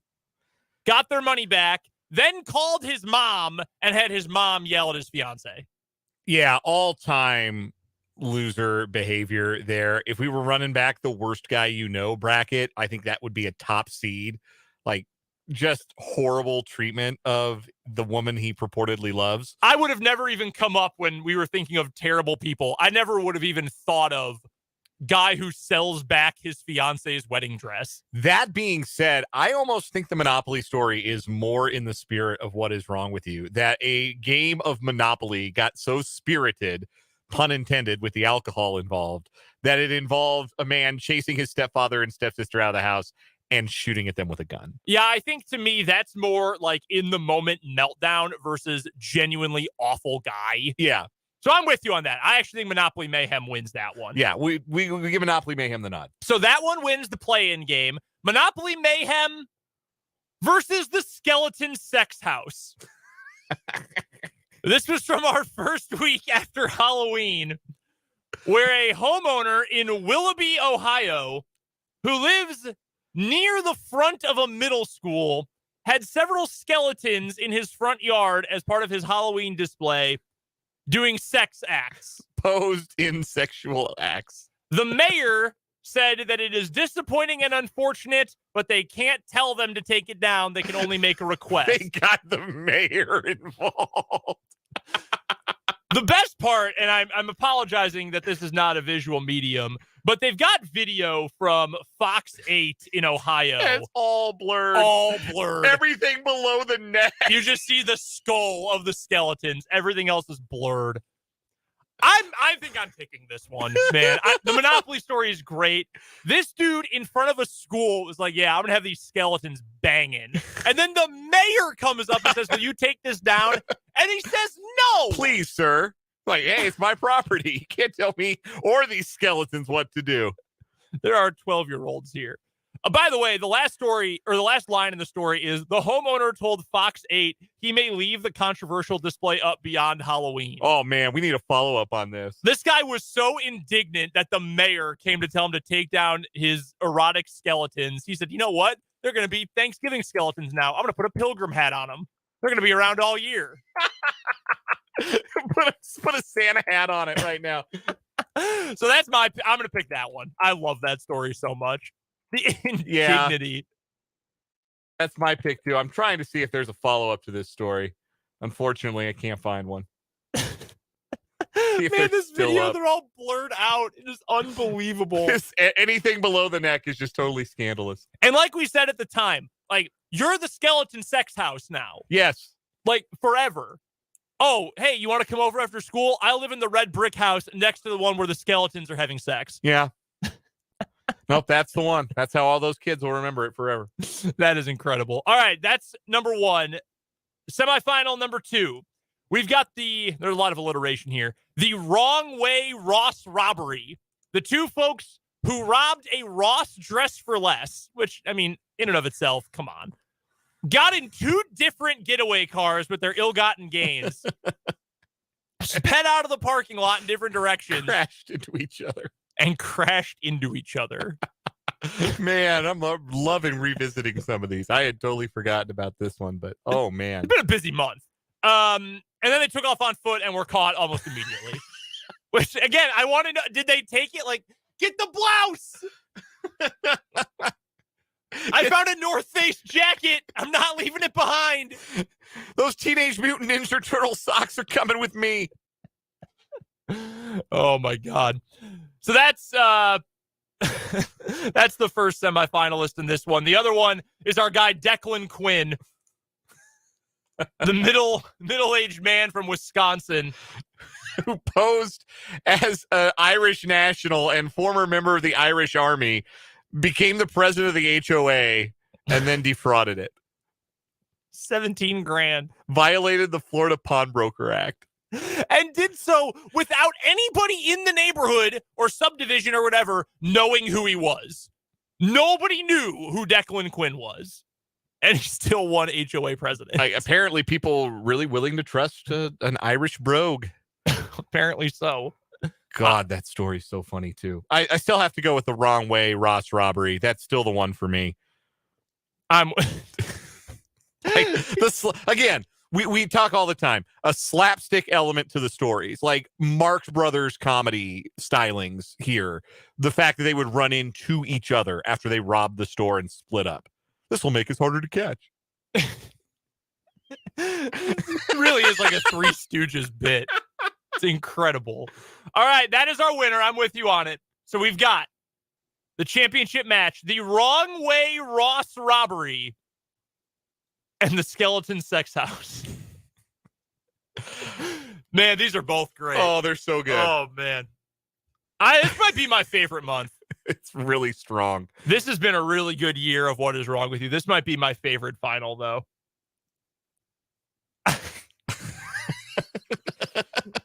He said, you want me to take down my skeletons? I'm going to leave them up longer. No, I won't. We're going to have Easter skeletons. They're going to have rabbit ears, and they're going to be having sex on my lawn. It's the 4th of July. We got a Uncle Sam beard and top hat on them. Tie a flag around their neck like a cape. Why do you still have those skeletons out? Flag Day, bro. Barrister wigs for President's Day. Oh my I'm God. observing the holidays. You can't tell me to take these down. I love that too. Like, well, we can't tell him to take it down. It's just to leave it up. Guess the kids on the school bus every morning, you're going to see it. Man, I don't know. These are so good. We may have to turn this one over to the wisdom of crowds. Yeah, I'm willing to do that. Let's turn it over. We're going to go with a minute. 60 seconds on the clock. Big O Tires text line and the YouTube comments. 785-272-9429. The Skeleton Sex House or the Wrong Way Ross robbery. Skeletons is fine. Ross is fine. Anything like that. We just need to find out our winner. I am happy with either of these. I will be sad when one is gone, but I will be totally content with whichever one ends up picking up the win. I cannot repeat, I don't think, what someone said in the YouTube comments. No. Matt chiming in on YouTube. Matt, that's a good line, bud. We can't, we're a little dodgy on whether or not we can repeat it, but I hope everyone in the YouTube comments enjoys it as much as we did. Yeah, that's really good. Right now it's 2-1. I'm not going to tell you who for. We've got 30 seconds left to get in and vote. Again, Big O Tires text line or on the YouTube comments. We're now tied. We are tied. This is how good this month is. So we're at a point right now where it's pretty much next votes within the next 15 seconds are going to end up winning. These are going to go down as two of my favorite stories of all time. Yeah, I really do. I love them both. Someone said, keep it a tie until tomorrow. We can't, we made a rule. We got to stick with the rule. I promise you, we got to stick with the rule. We've got our last vote. All right. It is over. We got one last vote. Time is up. The Skeleton Sex House. All right. The Wrong Way Ross robbery, a tremendous battle. Really good story, but the jokes about the Skeleton Sex House, I think, is what takes it over the top. Like, I'm going to laugh just as hard about that when we run it back in December in the Tournament of Champions. I can't wait for December 30th or whatever date it is to recall that story. That's going to be so good. We got to take a break. Jayhawk Weekly's next with Michael Swain on 580 Sports Talk.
pure and simple.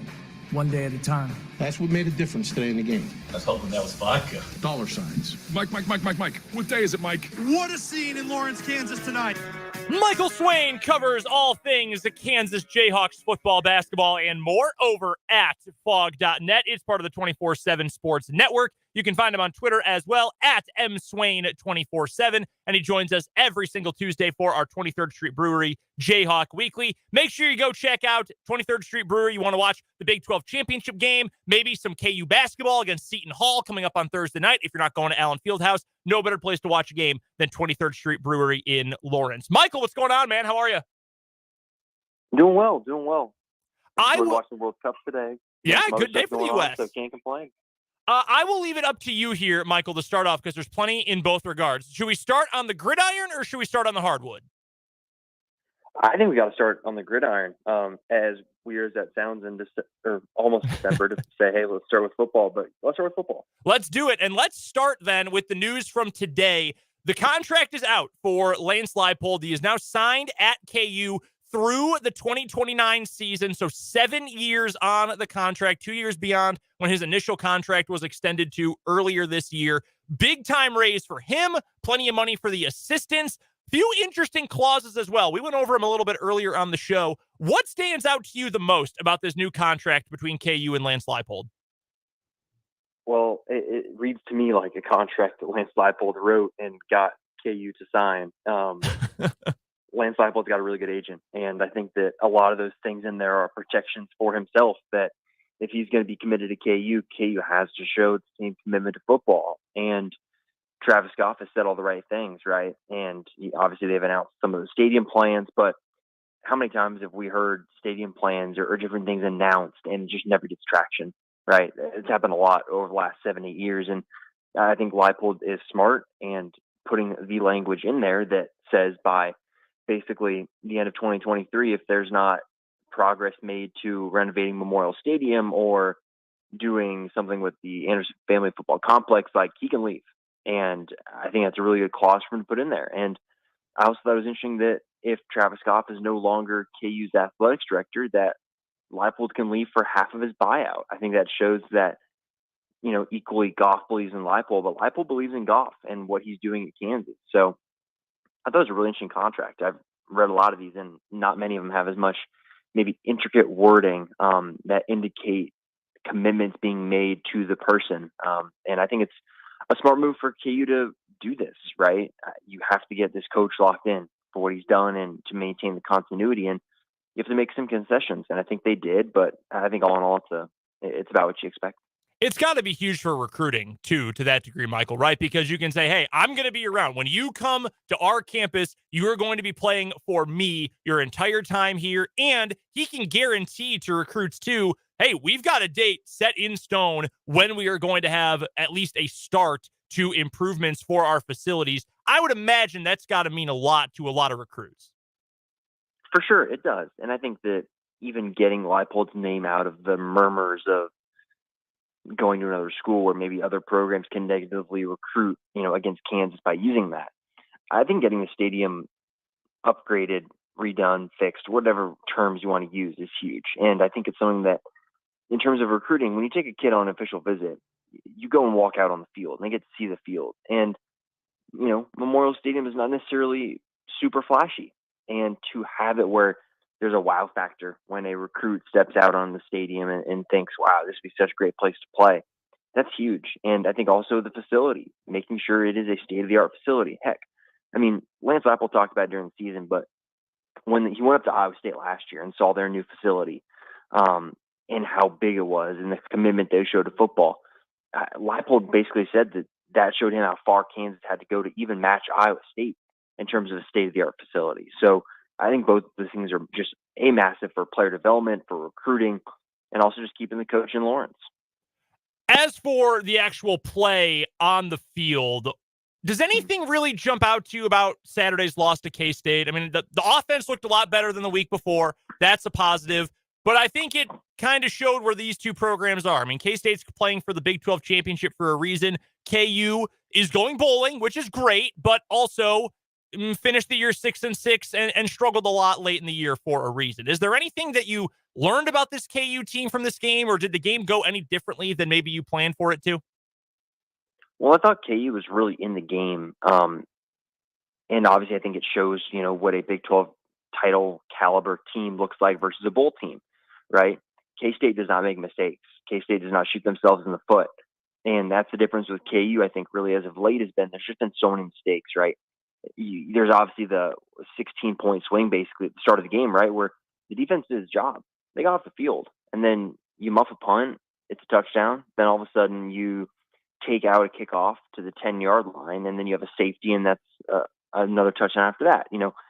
KU can't overcome a 16-point swing like that against a team like Kansas State. And then you look at other games this season, think about Texas Tech with the penalties and just the mistakes. And KU is a team that is not perfect. It has made plenty of improvements this season. And I think that as the season progressed, I think you just saw some regression to the mean in terms of the offense, in terms of just the defense, right? And so I don't know if we learned a ton about Kansas in this game other than they really were able to hold their own through kind of the middle part of the game. And so I think that's hugely positive, because how many times have you watch this game and it's KU getting their tails kicked in the trenches for 4 quarters? And that was not the case, right? KU's defensive line did a really good job in the first half, and KU's offensive line did a really good job throughout the course of the game. And so I think that's a huge positive that Kansas, against the best K-State team in over a decade, didn't get waxed in the trenches. And I think that's a huge positive sign for years to come. We're talking to Michael Swain of Fog.net and 24/7 Sports, KU beat writer for Fog.net. You can check him out on Twitter at mswain247. And, of course, head over to Fog.net for all the best coverage of all things KU. It is our Jayhawk Weekly, brought to you by 23rd Street Brewery here on 580 Sports Talk. One other football note here, Michael, and I know KU already had a player enter the portal today, safety Edwin White, who played a little bit early in the season, but not later in the year. How worried should this KU team be about roster churn with the transfer portal window opening this week? Well, I think it's going to be very similar across all college programs. I don't think this is anything that's going to be specific to Kansas or specific to any program in particular.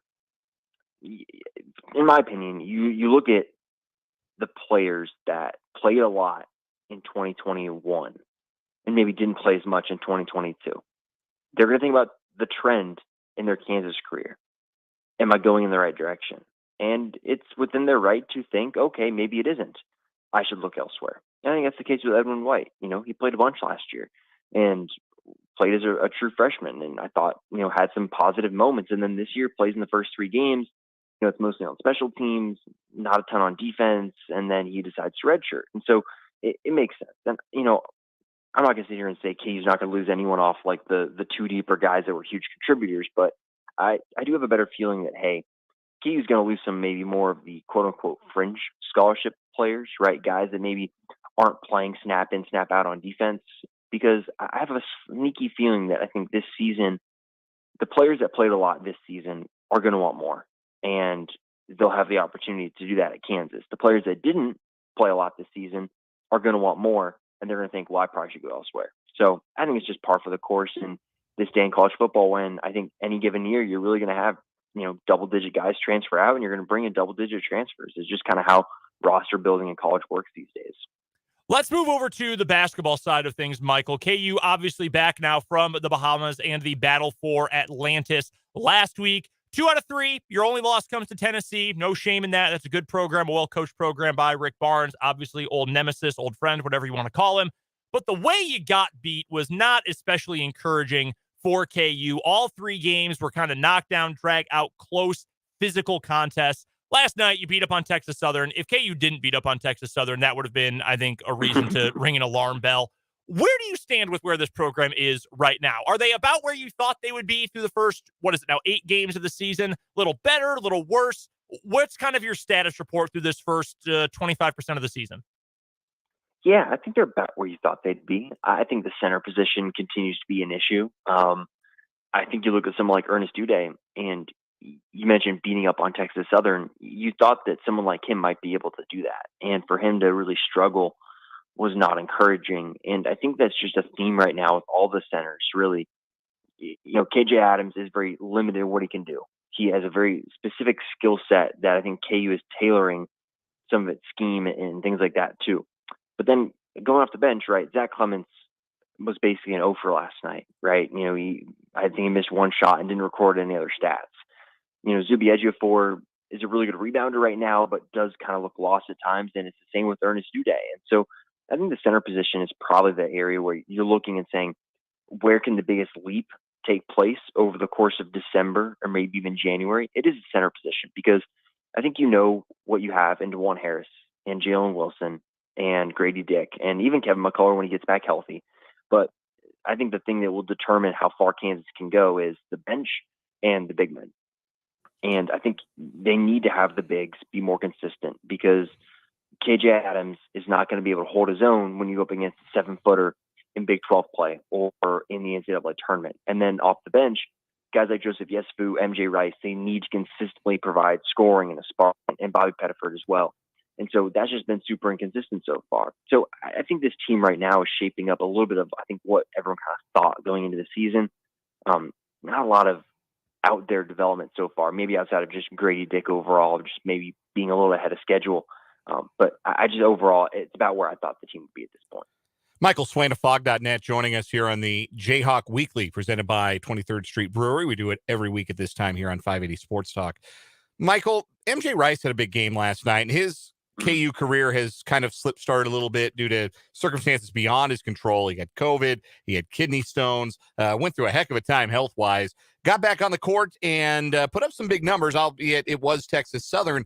What does a path to playing time look like for MJ Rice, or is there one, and he's just going to have to kind of wait his turn behind the veterans? Yeah, I think he's a guy that, in terms of the mix, will probably be a rotational guy on the wing. You think about the rotation with Grady Dick, McCullough, and Wilson, and I think those three are going to be on the floor a lot. And I think MJ Rice is going to be the kind of the plug-and-play guy. So when Grady sits, MJ comes in, and then Grady comes in for, Kevin McCullough, and then McCullough for Jalen Wilson. So I think that MJ's role is going to start there. And I just think for him, it's going to be about, can he play consistently? I think at times he floats on the perimeter. I think that's one of the things that maybe Bill Self doesn't like at times, is the assertiveness is not always there. And so I think for him, you look at what he can offer, right? He's long, big, physical. Like, he does not look like a freshman in college. And I think that's going to be positive for Kansas when you can start throwing more wing depth at opposing teams. But I think for MJ right now, it's just, can this guy stay on the floor? Can he not have another lingering injury pop up? Can he not get sick again? Like, can he just put some weeks together where he's playing and maybe grow into his role a little bit more? Because I don't think he's going to start a game this season. I just don't see that happening. But I do think he can be, by the end of the season, a guy that's playing double-digit minutes and is a key contributor in the rotation. I think that's where things will end up being, but he's just got to stay on the floor first. Any long-term concern about the health of McCullough and Bobby Pettiford? More so Bobby, honestly, because, man, he just can't stay healthy. You think about is this time last year when he had the abdominal strain that basically ruined his freshman season. Then, he had a hamstring issue in the preseason before late night. And then now all of a sudden have another hamstring issue. I mean, that's just, you're really starting to stack together, like, can this guy put together 2 months where he can stay healthy? I think with Kevin McCullough, it's a little bit different.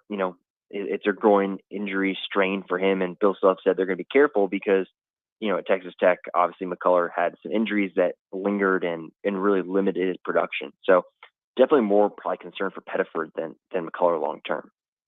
Michael, last thing we've got for you before we let you go today. Seton Hall coming up tomorrow. That'll be at Allen Fieldhouse, 8 o'clock tip-off. Love the late game tip-off on a Thursday night.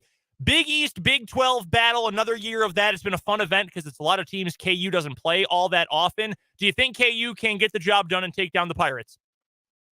I think so. I think it's going to be a really good test, though, for Kansas. I think this is a game they will win and should win, but I just think right now this team continuing to stack kind of these solid teams, not world beaters, but solid teams in general. So I think they will win. And I think this will be another game where I think you'll learn a lot more about Kansas and the big men and just the steps forward they're going to take in the weeks to come.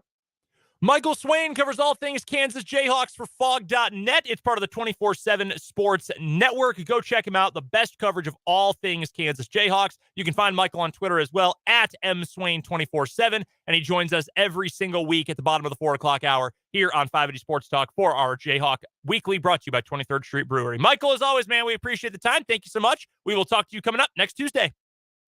Awesome. Sounds great. Have a good week. That is Michael Swain from Fog.net. Last night, there was a question during the press conference. There are a lot of press conference gaffes last night. Somebody asked Bill Self what went into starting Joseph Yesufu in place of Kevin McCullough, and he essentially said, well, it was him or MJ Rice, and MJ has practiced twice all year, so it wasn't really much of a discussion. Hey, my guy. It's crossover season. People are a little behind. He's a little bit behind. Joseph Yesufu, 14 points last night. Back-to-back games with 14 points for my guy Yesufu. Bolingbrook, Illinois' own. More like Joseph Yes-a-Foo. Nice. We've got 1 hour left of 580 Sports Talk coming up after the news.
Yeah, 1 hour to go on this Tuesday edition of 580 Sports Talk. Brendan Dworzinski and Dan Lucero here with you. Thank you so much for joining us today. Big thanks as well to Michael Swain of Fog.net for joining us for our 23rd Street Brewery Jayhawk Weekly just a little while ago. If you missed that interview or any of the show up until this point, our crowning of our monthly champion and what is wrong with you, talking about the Chiefs and Bengals, so much more we got to earlier on in the show. You can head to our website, 580wibw.com, hover over the podcasts tab that is right in the middle of the page. A menu will pop up. Just click on 580 Sports Talk and you'll find the hour-by-hour podcast breakdown of the show. Coming up here in the 5 o'clock hour of the program today, we've got our headlines. We'll talk some college football playoff rankings as well. Where is K-State going to end up? What still hangs in the balance for TCU and for USC? And by the same token, for Ohio State as well. Alabama last week was in the mix, undeservedly so. So we'll talk about all that coming up later on in the hour. If you would like to be a part of the program, you are welcome to do so on the Big O Tires text line, 785-272-9429. You can also chime in the YouTube comments on our live stream. That's right, folks. Sports on 580 WIBW is our YouTube channel. If you want to, let us know what you're thinking, feeling, posturing about as we discuss the various topics on the show, you can chime in on the comments section, and we will we'll read them on the air if they're appropriate. The inappropriate jokes that come up during What Is Wrong With You, can't always get to those no matter how funny they are, but we do appreciate however you choose to interact with the show. Let's get into it then with our 580 Sports Talk headlines today, Dan, brought to you by Blue Dot of Kansas. Go visit them online at bluedotkansas.com. Headline number 1. It's coming home. Well, sort of. The U.S. is moving on anyway to the knockout stage of the 2022 World Cup in Qatar. 1-0, the win over Iran today. Christian Pulisic with the game-winning and only goal of the match. He had to go to, looked like a hospital in the picture he posted online. Yes, Christian Pulisic was taken to the hospital after the game for scans on his abdomen. Sounds painful. He took one in the balls. Okay, that's what happened. Surely there's a more delicate way to put it. I am trying to bring the world's game to the common man in the U.S. or common woman.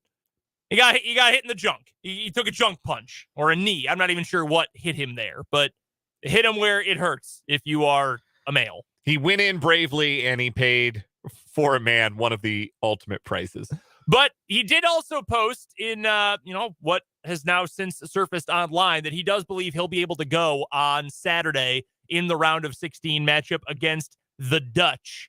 So that's good for the U.S. The U.S., though, advancing on to the knockout stage of the World Cup, really big deal after they didn't even make it last time. Had they gone 2 without, or was it just last time? No, they missed in 2018. But they played in 2014. Yes, they were in the 2014 World Cup. They've actually now made it to the knockout stages in 4 of the last 5 World Cups. The only one they didn't make it into the knockout stage was the one they didn't make it into at all in 2018. And they've done this as one of the youngest teams in the entire tournament. I think only Ghana has a younger roster on average than the United States does. So it is certainly a positive. It's a good thing. It is great to see that they got the result that they needed to move on to the round of 16. They are not as talented as the Netherlands. I do not expect them to beat the Netherlands, but it is worth noting that over the course of 3 matches, they haven't given up a goal in open play. And typically, when you don't give up goals, it's hard to lose. So give credit to the United States for that. That defensively, they have been resolute. The only goal they allowed in the group stage was a penalty. So no goals allowed from open play in 270-plus minutes. You're doing something right on the back end and in particular in the midfield. That's where the United States has really shown, I think, to the start of this tournament. So congratulations to the U.S. men's national team, manager Greg Berhalter and the rest. I'm not terribly optimistic for Saturday, but hey, you want to win the lottery? You want to win the raffle? You got to buy a ticket. The United States has one of 16 tickets. Pretty cool. I'm happy for all of those who are happy about this. Go Team USA. Something I have said many times for many sports, and now I will include soccer in that. By the way, there was a tweet that was going around earlier today. I think you replied to it. What was the best Team USA moment ever for any sport? Mm-hmm. What was your answer to that? My answer to that was when John Schuster had the double takeout to score 5 in the 8th end in the 2018 gold medal curling match against Sweden. I have never felt prouder to be an American. I went with the U.S. women winning the gold medal in indoor volleyball at the last Olympics, 2020. That was sick. I was on a golf trip with some buddies. Mm-hmm. We watched that match. Awesome. We'd had a few, and we were extremely riveted by the volleyball and watched the volleyball. It's an amazing sport, and the U.S. is very good at it. First gold medal for them, so I was very charged up by that last year. Other great Team USA moments, regardless of sport, got obviously Miracle on Ice is probably actually the number one answer. Yeah. So, like if it were Family Feud, that's the number one answer, yes. Most common answer on the board, certainly. Also, when Charles Barkley elbowed that Angolan dude in 1992 at the Olympics. Or in all seriousness, when the 2008 Olympic team recaptured the gold medal in men's basketball. Great documentary about that on Netflix, The Redeem Team. I watched that with my dad when I was back home for Thanksgiving. Very good documentary. Very worth the hour and a half. Vince Carter's dunk. Yes, Vince Carter dunking on that French dude. Yeah. Frederick Weiss. Yeah, absolutely. Winning the most gold medals and overall medals at the Olympics for like 30 years. Carly Lloyd scoring from midfield in the Women's World Cup against China. I want to say 16, 15? 15. The U.S. women winning the all-around gold medal at the Olympics in 2016. Now, granted, in retrospect, that feels a lot grosser, but at the time, it was really cool. All those girls, unfortunately, were treated terribly by Team USA, but at the time, it felt really cool. We've won a lot in international competition, just not a whole lot in soccer. No. The women have. The women have, yes. The women have been serial winners. The men, one time they beat Mexico. It was kind of dope. Actually, they kind of made a habit of beating Mexico. I was going to say, particularly by the score of 2-0. Yeah. It's so much something of a rallying cry. So much, it's become a meme as those things go.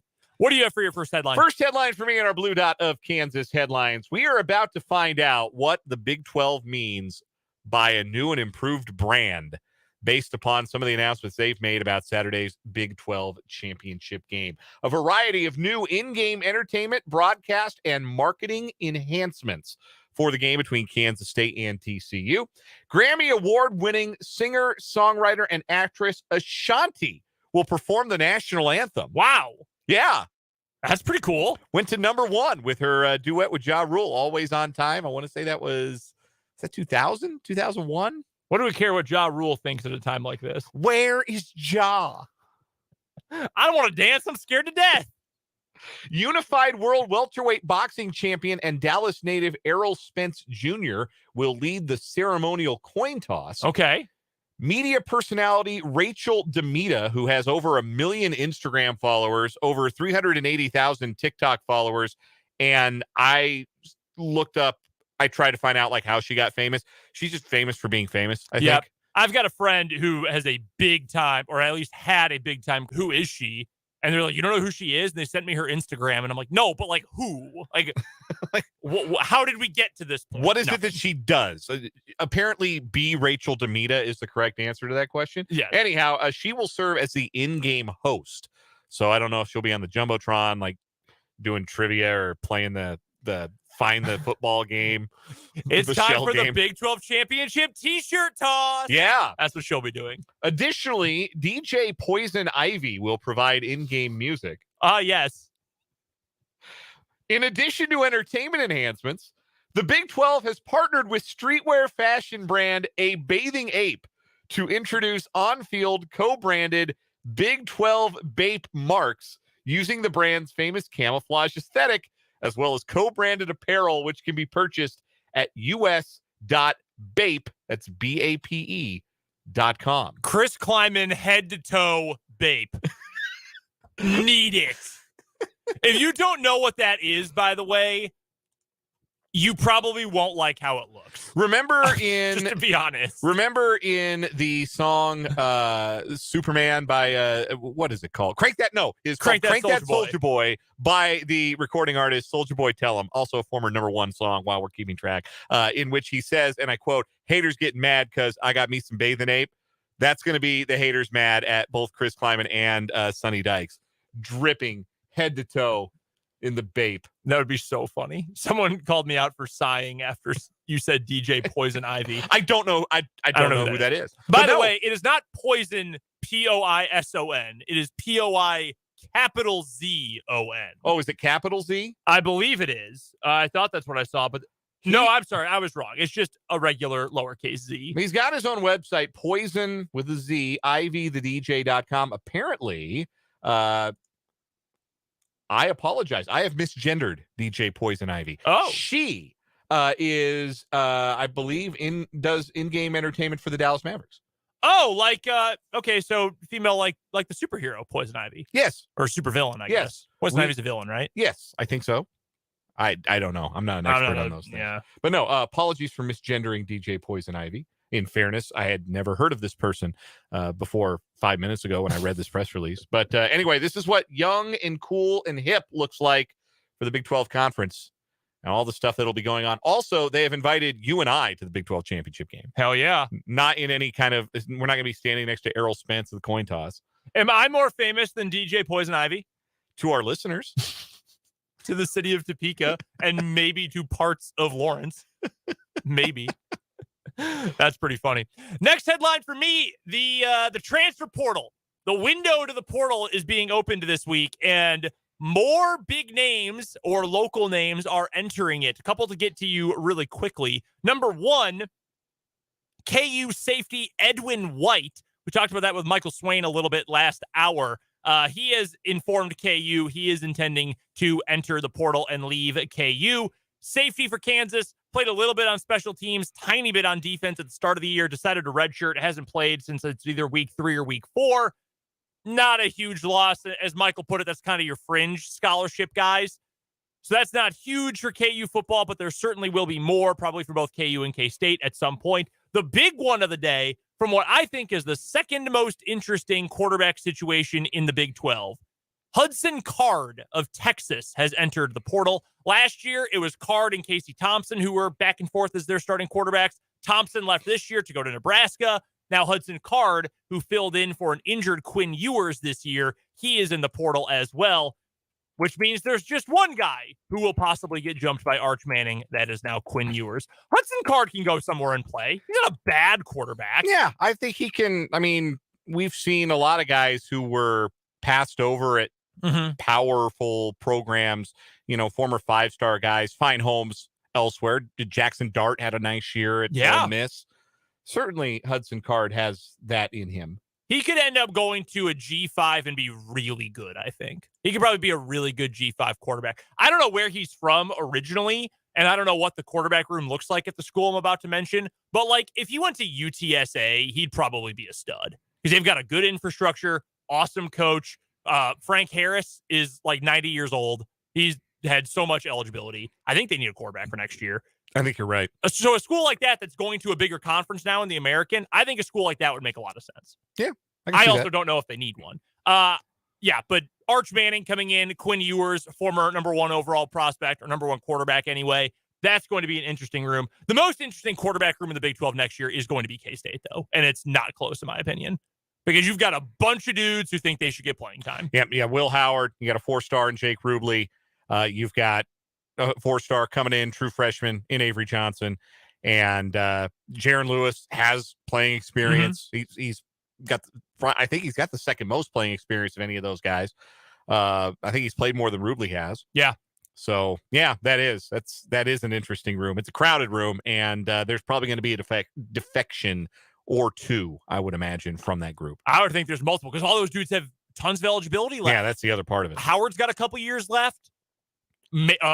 Avery Johnson's going to have his full eligibility since he'll just be a true freshman. At the same time, everybody who's been there now understands the value of being a #2 quarterback. Also true. Also true. It's good to have a good quarterback situation. And if you're number 2 quarterback, I mean, you're one play away from your number being called. You better be ready to rock. And K-State better have somebody. Speaking of Kansas State, we'll continue with them on our Blue Dot of Kansas headlines here on 580 Sports Talk. Chris Kleiman confirmed at his press availability earlier today it will be Will Howard who starts the Big 12 championship game, but that Adrian Martinez is getting healthier and that if he's able to go, and this is something we had a texter from the 402, shout out to Omaha, who was asking about this the other day on our Big O Tires text line. The possibility exists that they're going to have some stuff in the playbook for Adrian Martinez. Now, that could just be a little bit of grist for the mill, so to speak. That could be Chris Kleiman maybe trying to plant a bug in the brain of the TCU defensive coordinator and staff. But if Adrian Martinez can play, do you think you see him out there even for just a series, even if maybe for goal line situations or situations where it's obvious QB run sort of situations, or not obvious QB run? You don't want to tip your hand too much, but situations where the QB run becomes a more viable part of the offense? No, I would not put him out there in that situation, honestly. I think I'm with you, to be completely honest. Unless you've got like a goal line package for him where you can use his strength as a runner, I don't think, don't put him in like drive number 4 is Adrian's series. Like, don't do that. Your offense is in a rhythm, in a groove with Will Howard. Mm-hmm. Stay in that rhythm. Stay in that groove. And it's not like Howard is a statue. I mean, if you want to get him on the ground, you can. Now, he's not as good at that as Martinez, obviously, but it's not like you have no mobility at the quarterback spot. Right. I just think you have to stick with the guy who's playing so well. You've been through enough this year where you've had to jack up your rhythm because of injuries twice to Martinez. Hell, in the same game, you had to go from Howard to Rubley, too, against TCU the first time. So it feels more like a gambit than anything legitimate. I would agree with that. I would definitely agree with that. Let's go to the NFL for our next section on our 580 Sports Talk headlines, brought to you by Blue Dot of Kansas. We've got a couple of news and pieces of news and information from the NFL. We'll whip through these real quick. One from last night, Jeff Saturday today says, quote, "I wish I had that third down back. I wish I had called the timeout." I bet he does. Didn't handle the end of that game very darn well for the Colts. Also, Aaron Rodgers said today during his weekly spot on the Pat McAfee show, quote, "I got good news with the scans yesterday, so I plan on playing this week. I will pose this to you. You're the Green Bay Packers. You're not out of it completely yet, but for all intents and purposes, you're out of it. You play Jordan Love the rest of the way?" I will wait until I'm mathematically out of it, and then it is Jordan Love time.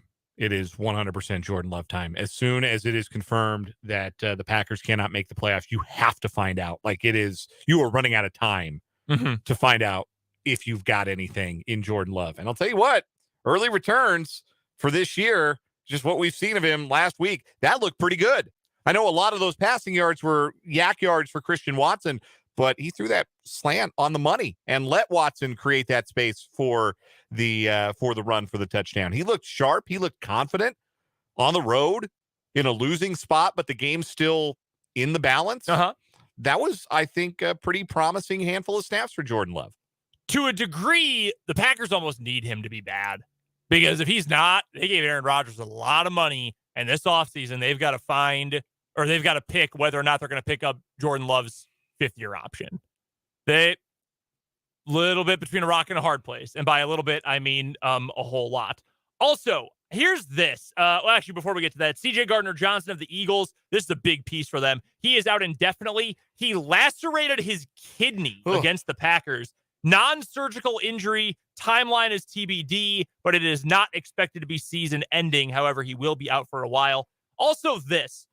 Deshaun Watson's making his return to the NFL after over 700 days since his last appearance, coming up this weekend. It is Browns versus Texans. That game, I believe, and I want to make sure this is right before I give you the story. Okay, so it is in Houston, a god-awful, miserable Houston team. They're 1-9-1 on the season. The accusers, at least some of the sexual assault accusers against Deshaun Watson and their attorney, Tony Busby, will have a suite at the Texans-Browns game in Houston on Sunday, and thus 10 women who he, Tony Busby, represented against Deshaun Watson have told him they plan to be there at the game to watch it. That's weird, right?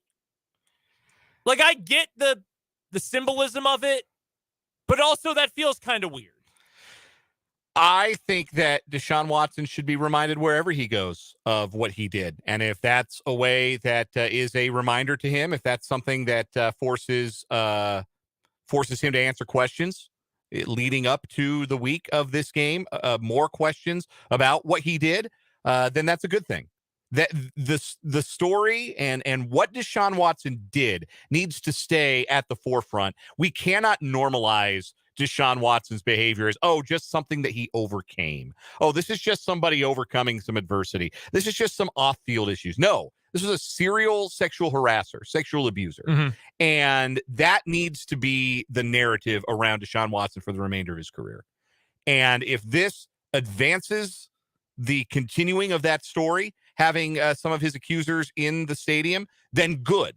I hope they get TV time. I hope the announcers have to talk about exactly who those women are, exactly what Deshaun Watson did to them, exactly why they're there. Because otherwise it turns into, because we don't know how to talk about this stuff, just broadly in terms of the sports media. We are not great at talking about this stuff. But play-by-play guys in general, NFL play-by-play guys, really not good at talking about this stuff. I would hate to have that assignment, to be honest with you. Do not let them turn this into, this is something that Deshaun Watson has had to overcome. This is not a heroic journey back to the football field. He missed all of a season and 11 games of another because he is a serial sexual predator. That is what he is. That is who he is. Put that in front of his name every time you talk about him. Hey, I've got no problem with that. And the number one thing I hope is that he stinks. I hope he sucks a lot and is just awful. That is what I hope. And we have another texter who says a bunch of non-apology apologies. Yeah, that's all you've gotten from him. One other thing while we're talking about the NFL real quick, in regard to Aaron Rodgers and the Packers situation, how long did Rodgers sit behind Favre? 3 years. 05, 06, 07, he sat behind behind Brett Favre. He got the starting gig in 08. This is year 3 of Jordan Love. So it's a tough situation. I'm glad I don't have to make the decision, but I also don't love that it's my favorite team that is stuck in that position. Any other headlines for you? Yeah, one last one to get a note on for Week 14, the deadline for NBC to flex Week 14 Sunday Night Football game has come and gone with no word of a change from NBC or the NFL, which means it's going to be the Denver Broncos and the Kansas City Chiefs in primetime, December 11th in Denver. Now, the Chiefs are, if this is true, I mean, we would have heard by now, I think, if that game were getting flexed out. Today is the deadline. If this holds, this is the 5th primetime game for the Chiefs, and that's all you get. You're only allowed to be in that primetime slot. They're only allowed to put teams in that primetime slot a grand total of 5 times. And there's, as we mentioned, no real obvious other game for them that would get them into prime time. Mm-hmm. So I'm thinking that NBC looked at their Week 14 matchup and said, yeah, this is going to be a dog, but it's Mahomes, and we only get a chance to put him on prime time one more time. So let's just do it. Let's just keep it. Because people will watch. Yeah, people like will the Cowboys. watch Mahomes. People will watch. They absolutely will. Also, the Week 14 schedule is not super inspiring otherwise. I mean, what else are you going to put in there? New York, Buffalo? Probably. Philadelphia, New York? I think I saw New York Buffalo was going to be the option. That's Jets Bills, by the way. Philadelphia's at the Giants. Either of those would be better games for sure. But again, there's no obvious spot to put a 5th primetime game for the Chiefs. You may as well just keep the one that was already planned. You want Mahomes in primetime. Yeah. People are going to watch. And hey, that game will be 30-3 early 4th quarter. We can go to bed early. We've got to take a timeout. That'll do it for our 580 Sports Talk headlines brought to you by Blue Dot of Kansas. Go check them out online at blue.kansas.com. When we come back, some college football playoff rankings talk. Where will K-State end up and what hangs in the balance this weekend for TCU, USC, Ohio State, and maybe others? That's coming up next here on 580 Sports Talk.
Brendan and Dan with you here on 580 Sports Talk on this Tuesday afternoon. College football playoff rankings are coming out tonight. First question before we get to the big picture, who's actually going to play for the national title stuff. Where does K-State end up tonight?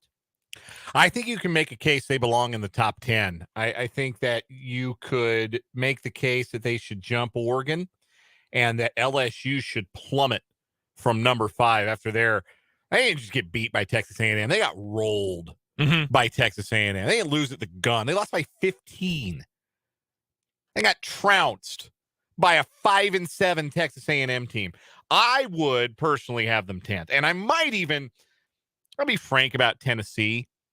Like the basis of their resume, yes, they're 10-2 and they've been ranked above Kansas State most of the year, and I'm good with that. But they also don't have Hendon Hooker. So if this is a real reflection of like the hierarchy of the playoff, Kansas State should probably be higher than Tennessee. Like if you were seeding right now a 12-team playoff, wouldn't you think that Kansas State, even with 3 losses, should be seeded higher than a Tennessee team down to a backup quarterback, even though they did put up 56 on Vanderbilt? I think you can make that argument. I think you can absolutely make that argument. I would put K-State 9th. I would have them 9th because I think you can have Clemson too. Clemson's going to drop. Yeah, because it's honestly as simple as, should they be above Oregon? Yes, Oregon just gagged away a game in one of the most embarrassing games of the entire season. There is no good reason they should have lost to Oregon State. Kick them out. See ya. Bye. Clemson, done. Dunzo. Mega Church had the roof cave in. New Spring's not giving Dabo that recruit money anymore. No. See ya. Bye. Get the hell out. They're done. I don't know if you could tell. I don't like Clemson. LSU, they're 9-3. They are 9-3, and they just suffered one of the worst losses any SEC team has had all year. Texas A&M has been a laughing stock, and they whooped LSU. Out the paint. See ya. Goodbye. That's 3 teams. All should be below K-State this week. I think they should be 9th. Even if you leave Tennessee in front of them, even if you leave Penn State in front of them, they should be 3 spots up this week just based on that. Because if you really do say that they redo the resume every week and they redo the rankings from scratch and all that, which I think is nonsense, but that's what they claim to do. LSU's resume, worse than K-State. Oregon's worse than K-State. Clemson's worse than K-State. Put the Cats up to 9th. That's where they belong. Rightfully so, that is where they should be in the rankings this week. Even if you keep Tennessee above them, which I think you can make an argument you don't need to. Most recent data point looks good for Tennessee because they beat down on Vanderbilt.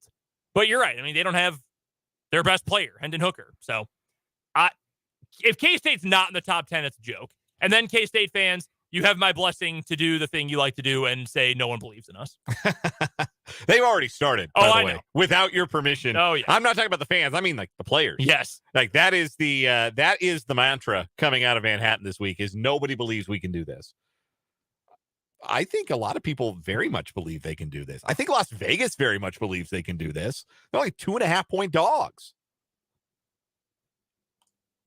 I think if I had to guess, it's probably more so people don't believe in TCU than they actively do believe in K-State from a big time perspective.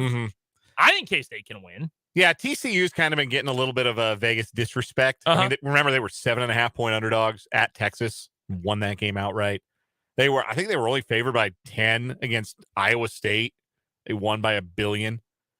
So there is an element of, I think, TCU disrespect there for sure. But yeah, we saw Kansas State outplay TCU for a half until the injury bug got a little bit too much to bear on that particular night for Kansas State. Kansas State should absolutely believe they can win this game. I don't know yet if they're going to, but they should believe that they can. Anybody affiliated with Kansas State should believe that they can. In the SP Plus numbers from ESPN for this week, TCU is 6th, K-State is 9th. The numbers think this is going to be a close game. Yeah, and the numbers Vegas thinks it will be. Yeah, the numbers think Kansas State is a top 10 team in the country, and Vegas thinks it's going to be a close game, which reminds me to tell you that now is the perfect time to download FanDuel, America's #1 sports book, because right now new customers get a no-sweat first bet up to $1,000. That's free bets back if your first bet doesn't win. Just sign up with my promo code, Lucero.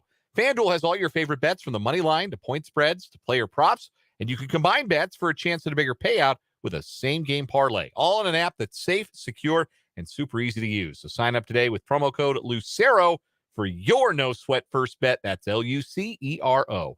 Make every moment more this season with FanDuel, official sportsbook partner of the NFL. You must be 21 and present in Kansas. First online real money wager only. Refund issues non-withdrawable free bets that expires in 14 days. Restrictions apply. See terms at sportsbook.fanduel.com. FanDuel is offering online sports wagering in Kansas under an agreement with Kansas Star Casino LLC. Gambling problem? Getting help is your best bet. Call 1-800-522-4700 or visit ksgamblinghelp.com.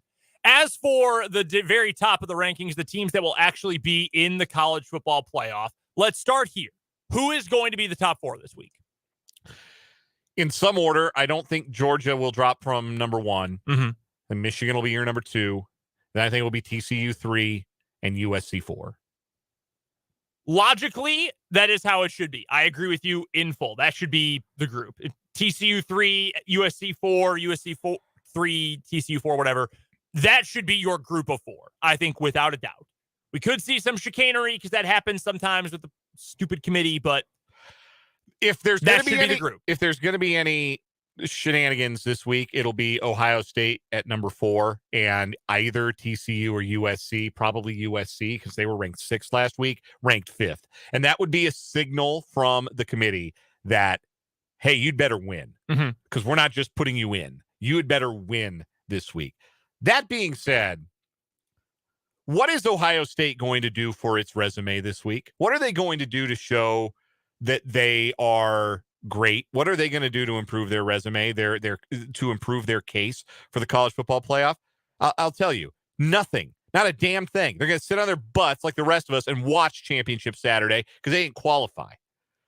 What's Alabama going to do to bolster their playoff hopes this weekend? Sit on their butts and hope somebody loses. Do not penalize TCU and USC for having to play an extra game because that's what you're doing. Right now, those are the 4 best teams. And if there were any drama behind them, if there were teams that really deserved it, like a bunch of undefeated or one-loss teams, then then there's some drama for Championship Saturday. But for me, it's pretty clear. It's Georgia, it's Michigan, it's TCU. They're all undefeated, and it doesn't matter what they do to me. Shouldn't matter what they do on Saturday. They ran the rack in the regular season. Nobody else did that. Those are 3 of your 4. And I think USC has earned that too, even if they lose to Utah for a second time. I think that should be your playoff 4. Jake brought this up during crosstalk today, and I actually do agree with what will happen should this scenario play out. TCU can get into the playoff, the Final Four, in 2 ways. They can just beat K-State or have USC lose. Because if they are 11-1, 12-1, got to their conference championship game, and assuming they don't get destroyed, lost to a top 10 team on a neutral field, that's still a playoff caliber resume for me. Whereas USC, if they lose, they're done, I think. Because they got to the Pac-12 championship game, they're going to have the Heisman Trophy winner. They've got an incredible offense, but 2 losses, I think, is going to knock them out. And I think Ohio State will get back in. I don't like it, but I think that is how they will view it. But Ohio State, this is the thing that bothers me. I understand that 2 losses is more than 1, but USC earned the right to have somebody have a chance to put a second loss on them because they won the Pac-12 in the regular season. They were the best team in that league in the regular season. They didn't win a division. They won the league. They won the league championship in much the same way that TCU did. TCU has even more of a claim to a league championship because in the Big 12 right now, you play everybody. So for me, Ohio State didn't earn the right to have a chance to lose the second game because they lost their first game by 22 at home to a running back with a broken hand, a backup running back with a broken hand. Yeah. And didn't win their division and didn't earn their way to a conference championship game. For me, that's it. That should be disqualifying for a 4-team tournament. Obviously not for a 12-team tournament, which is where we're headed. But for a 4-team tournament, that should be disqualifying. You can't get to the conference championship game. Then I don't want to see you in the playoff. I don't think you belong. I imagine the argument will be the Big Ten is better than the Pac-12, and then the Big Ten team gets preferential treatment. Is it? That's not me. That is the committee that is put together by a group that includes the power brokers of the sport. Because the Big Ten sucks this year. Let's be honest about the Big Ten this year. You see who won the West? Purdue. They're not that good. There's a reason they're a 2-touchdown underdog going into the conference championship game. Even last year, Iowa wasn't a 2-touchdown underdog. Michigan kicked the crap out of them, but I think the argument then, though, and I'm making this argument, but I don't like it. Like, I hate the committee. I hate the college football playoff. I don't like that it exists in the first place. Because honestly, I think, and it is different this year because right now we do have 4 teams that are undefeated, so it does feel different. I think Georgia and Michigan are by far the 2 best teams in the country. I don't really think it's all that close. I think they've proven that. And I don't think, honestly, I think Georgia is a lot better than Michigan, too, because of how good their defense is. Michigan's defense is also good. I'll give them credit for that. But the argument, I think, from the committee side of things is then Big Ten was down. Big Ten East might have 3 teams in the top 10. You might have Ohio State, Michigan, and Penn State all in the top 10. And they play all the teams in their own division. Yeah. Which I think would be the way they pitch it. Here's what it comes down to. I genuinely believe that the people who put together the college football playoff have an idea of what they want in the first place and then reverse engineer their reasoning for it. Yes. Oh, 100%. There is no consistency. What will they come up with this time? Will it be body clocks? Will it be game control? Will it be another catchphrase that we're laughing about tomorrow on the show that they haven't invented yet or we haven't heard yet? Yes, they 100%. They reverse engineer this stuff to get what they want. I do think, well, I don't know. I think TCU and USC are both going to win their respective games, honestly. And if they do, you cannot argue taking one of them out. There is not an argument. I think USC is going to win, and I think the other 3 teams should just be in regardless. Unless if TCU goes out and like Duggan gets hurt and they lose 59-3 to K-State, then okay, yeah, we have to have a conversation. Yeah, they went 12-0. Only 3 teams in the country did that. You got a 14 playoff. That's not hard. You got room for all of them. I'm with you on that. I agree with you. I am in lockstep with your rationale about what it should be. I don't have any faith in Boo Corrigan and like Condoleezza Rice or whoever else is on the committee these days. I think Condi gave it up when she joined the Broncos front office. Oh, okay. She probably did. Yeah. Who is the committee these days? Condoleezza Rice joined the Broncos and now is overseeing an entirely different kind of war crime, the Broncos offense. A completely different disaster. They have a page on the CFP website like it's a roster, like it's a team. Seriously, like you can order it. They've got player cards. You can view as a list or a grid, like it's the KU Athletics website. They should all introduce themselves like the Key and Peele East West Shrine Bowl video. John Murgatroyd Urschel, Skittle, the guy who went to Penn State, who's the mathematician, he's on the committee. Gene Taylor is. Yes, Gene Taylor's on the committee. I'd buy a Gene Taylor traded card. Ward Manuel, he's Michigan, right? Yeah, Ward Manuel, he's the AD of Michigan. Jim Grobe. That's what he's doing these days. That is what Jim Grobe is doing these days. Mitch Barnhart, that's Kentucky, if I'm not mistaken. Yes. Rick George, that name sounds familiar. Colorado. Right? Colorado, okay. Yeah, and they've got pages like they're the players. That's a little much. Like they're playing quarterback for the committee. A little much. Ridiculous. We're going to take a time out here on 580 Sports Talk. We've got just a little bit more of the show coming up after this.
Another day, another veteran signing for the Kansas City Chiefs. According to Adam Schefter of ESPN, longtime former Ravens defensive tackle Brandon Williams, who had been waiting for the right opportunity, both like Linval Joseph and Ndamukong Suh signing with the Eagles. Well, Brandon Williams is signing with the Chiefs practice squad with the idea of going to the active roster, per sources. Williams played for current Chiefs defensive line coach Joe Cullen while in Baltimore. That sounds like a good fit.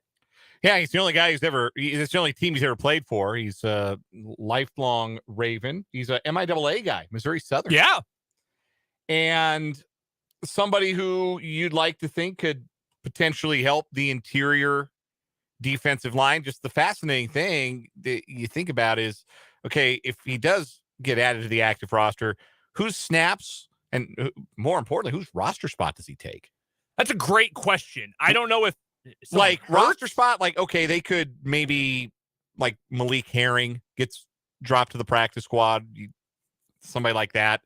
But as far as the snaps go, I mean, has Derek Nottie fallen that far out of favor? He hasn't gotten a ton of snaps this year. It's been a lot more of Colin Saunders than Derek Nottie. It could be Nottie. It very well could be. That's so cool for Saunders, huh? Yeah. Took advantage of a situation presented by Wharton getting hurt, and he has stepped in and played really darn well. I don't know. I have no idea who he is going to replace. I don't dislike the signing. In fact, I think this is a better signing than the other two from yesterday. It's kind of along the same lines as the Danny Shelton signing back in training camp, right? Yeah. Like a big body who could potentially help them, matchups wise against a team that wants to run the ball.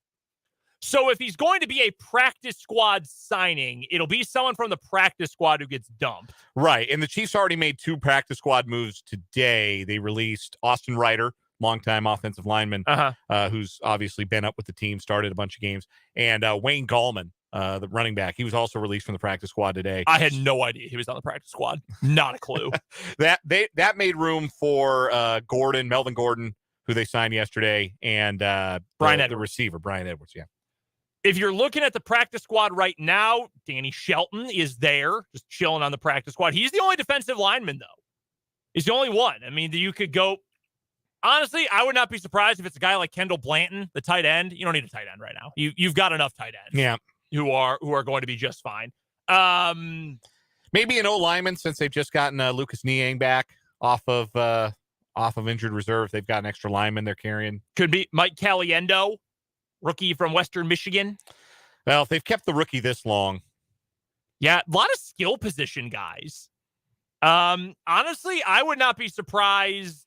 You've got Emir Smith-Marset, Cornell Powell, Marcus Kemp, Brian Edwards. That's 4 wide receivers on the practice squad. I got to imagine it's one of those guys. Probably not Edwards. They just signed him. And probably not Kemp because they like to promote him for special teams help. Yeah. I would imagine it's Powell or Smith-Marset. Yeah, that's my guess, too. We'll find out. We'll probably find out tomorrow. We'll take one more time out here on 580 Sports Talk. We're back after this with the final word.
get to a quick final word here on 580 Sports Talk. Dan, you're up first.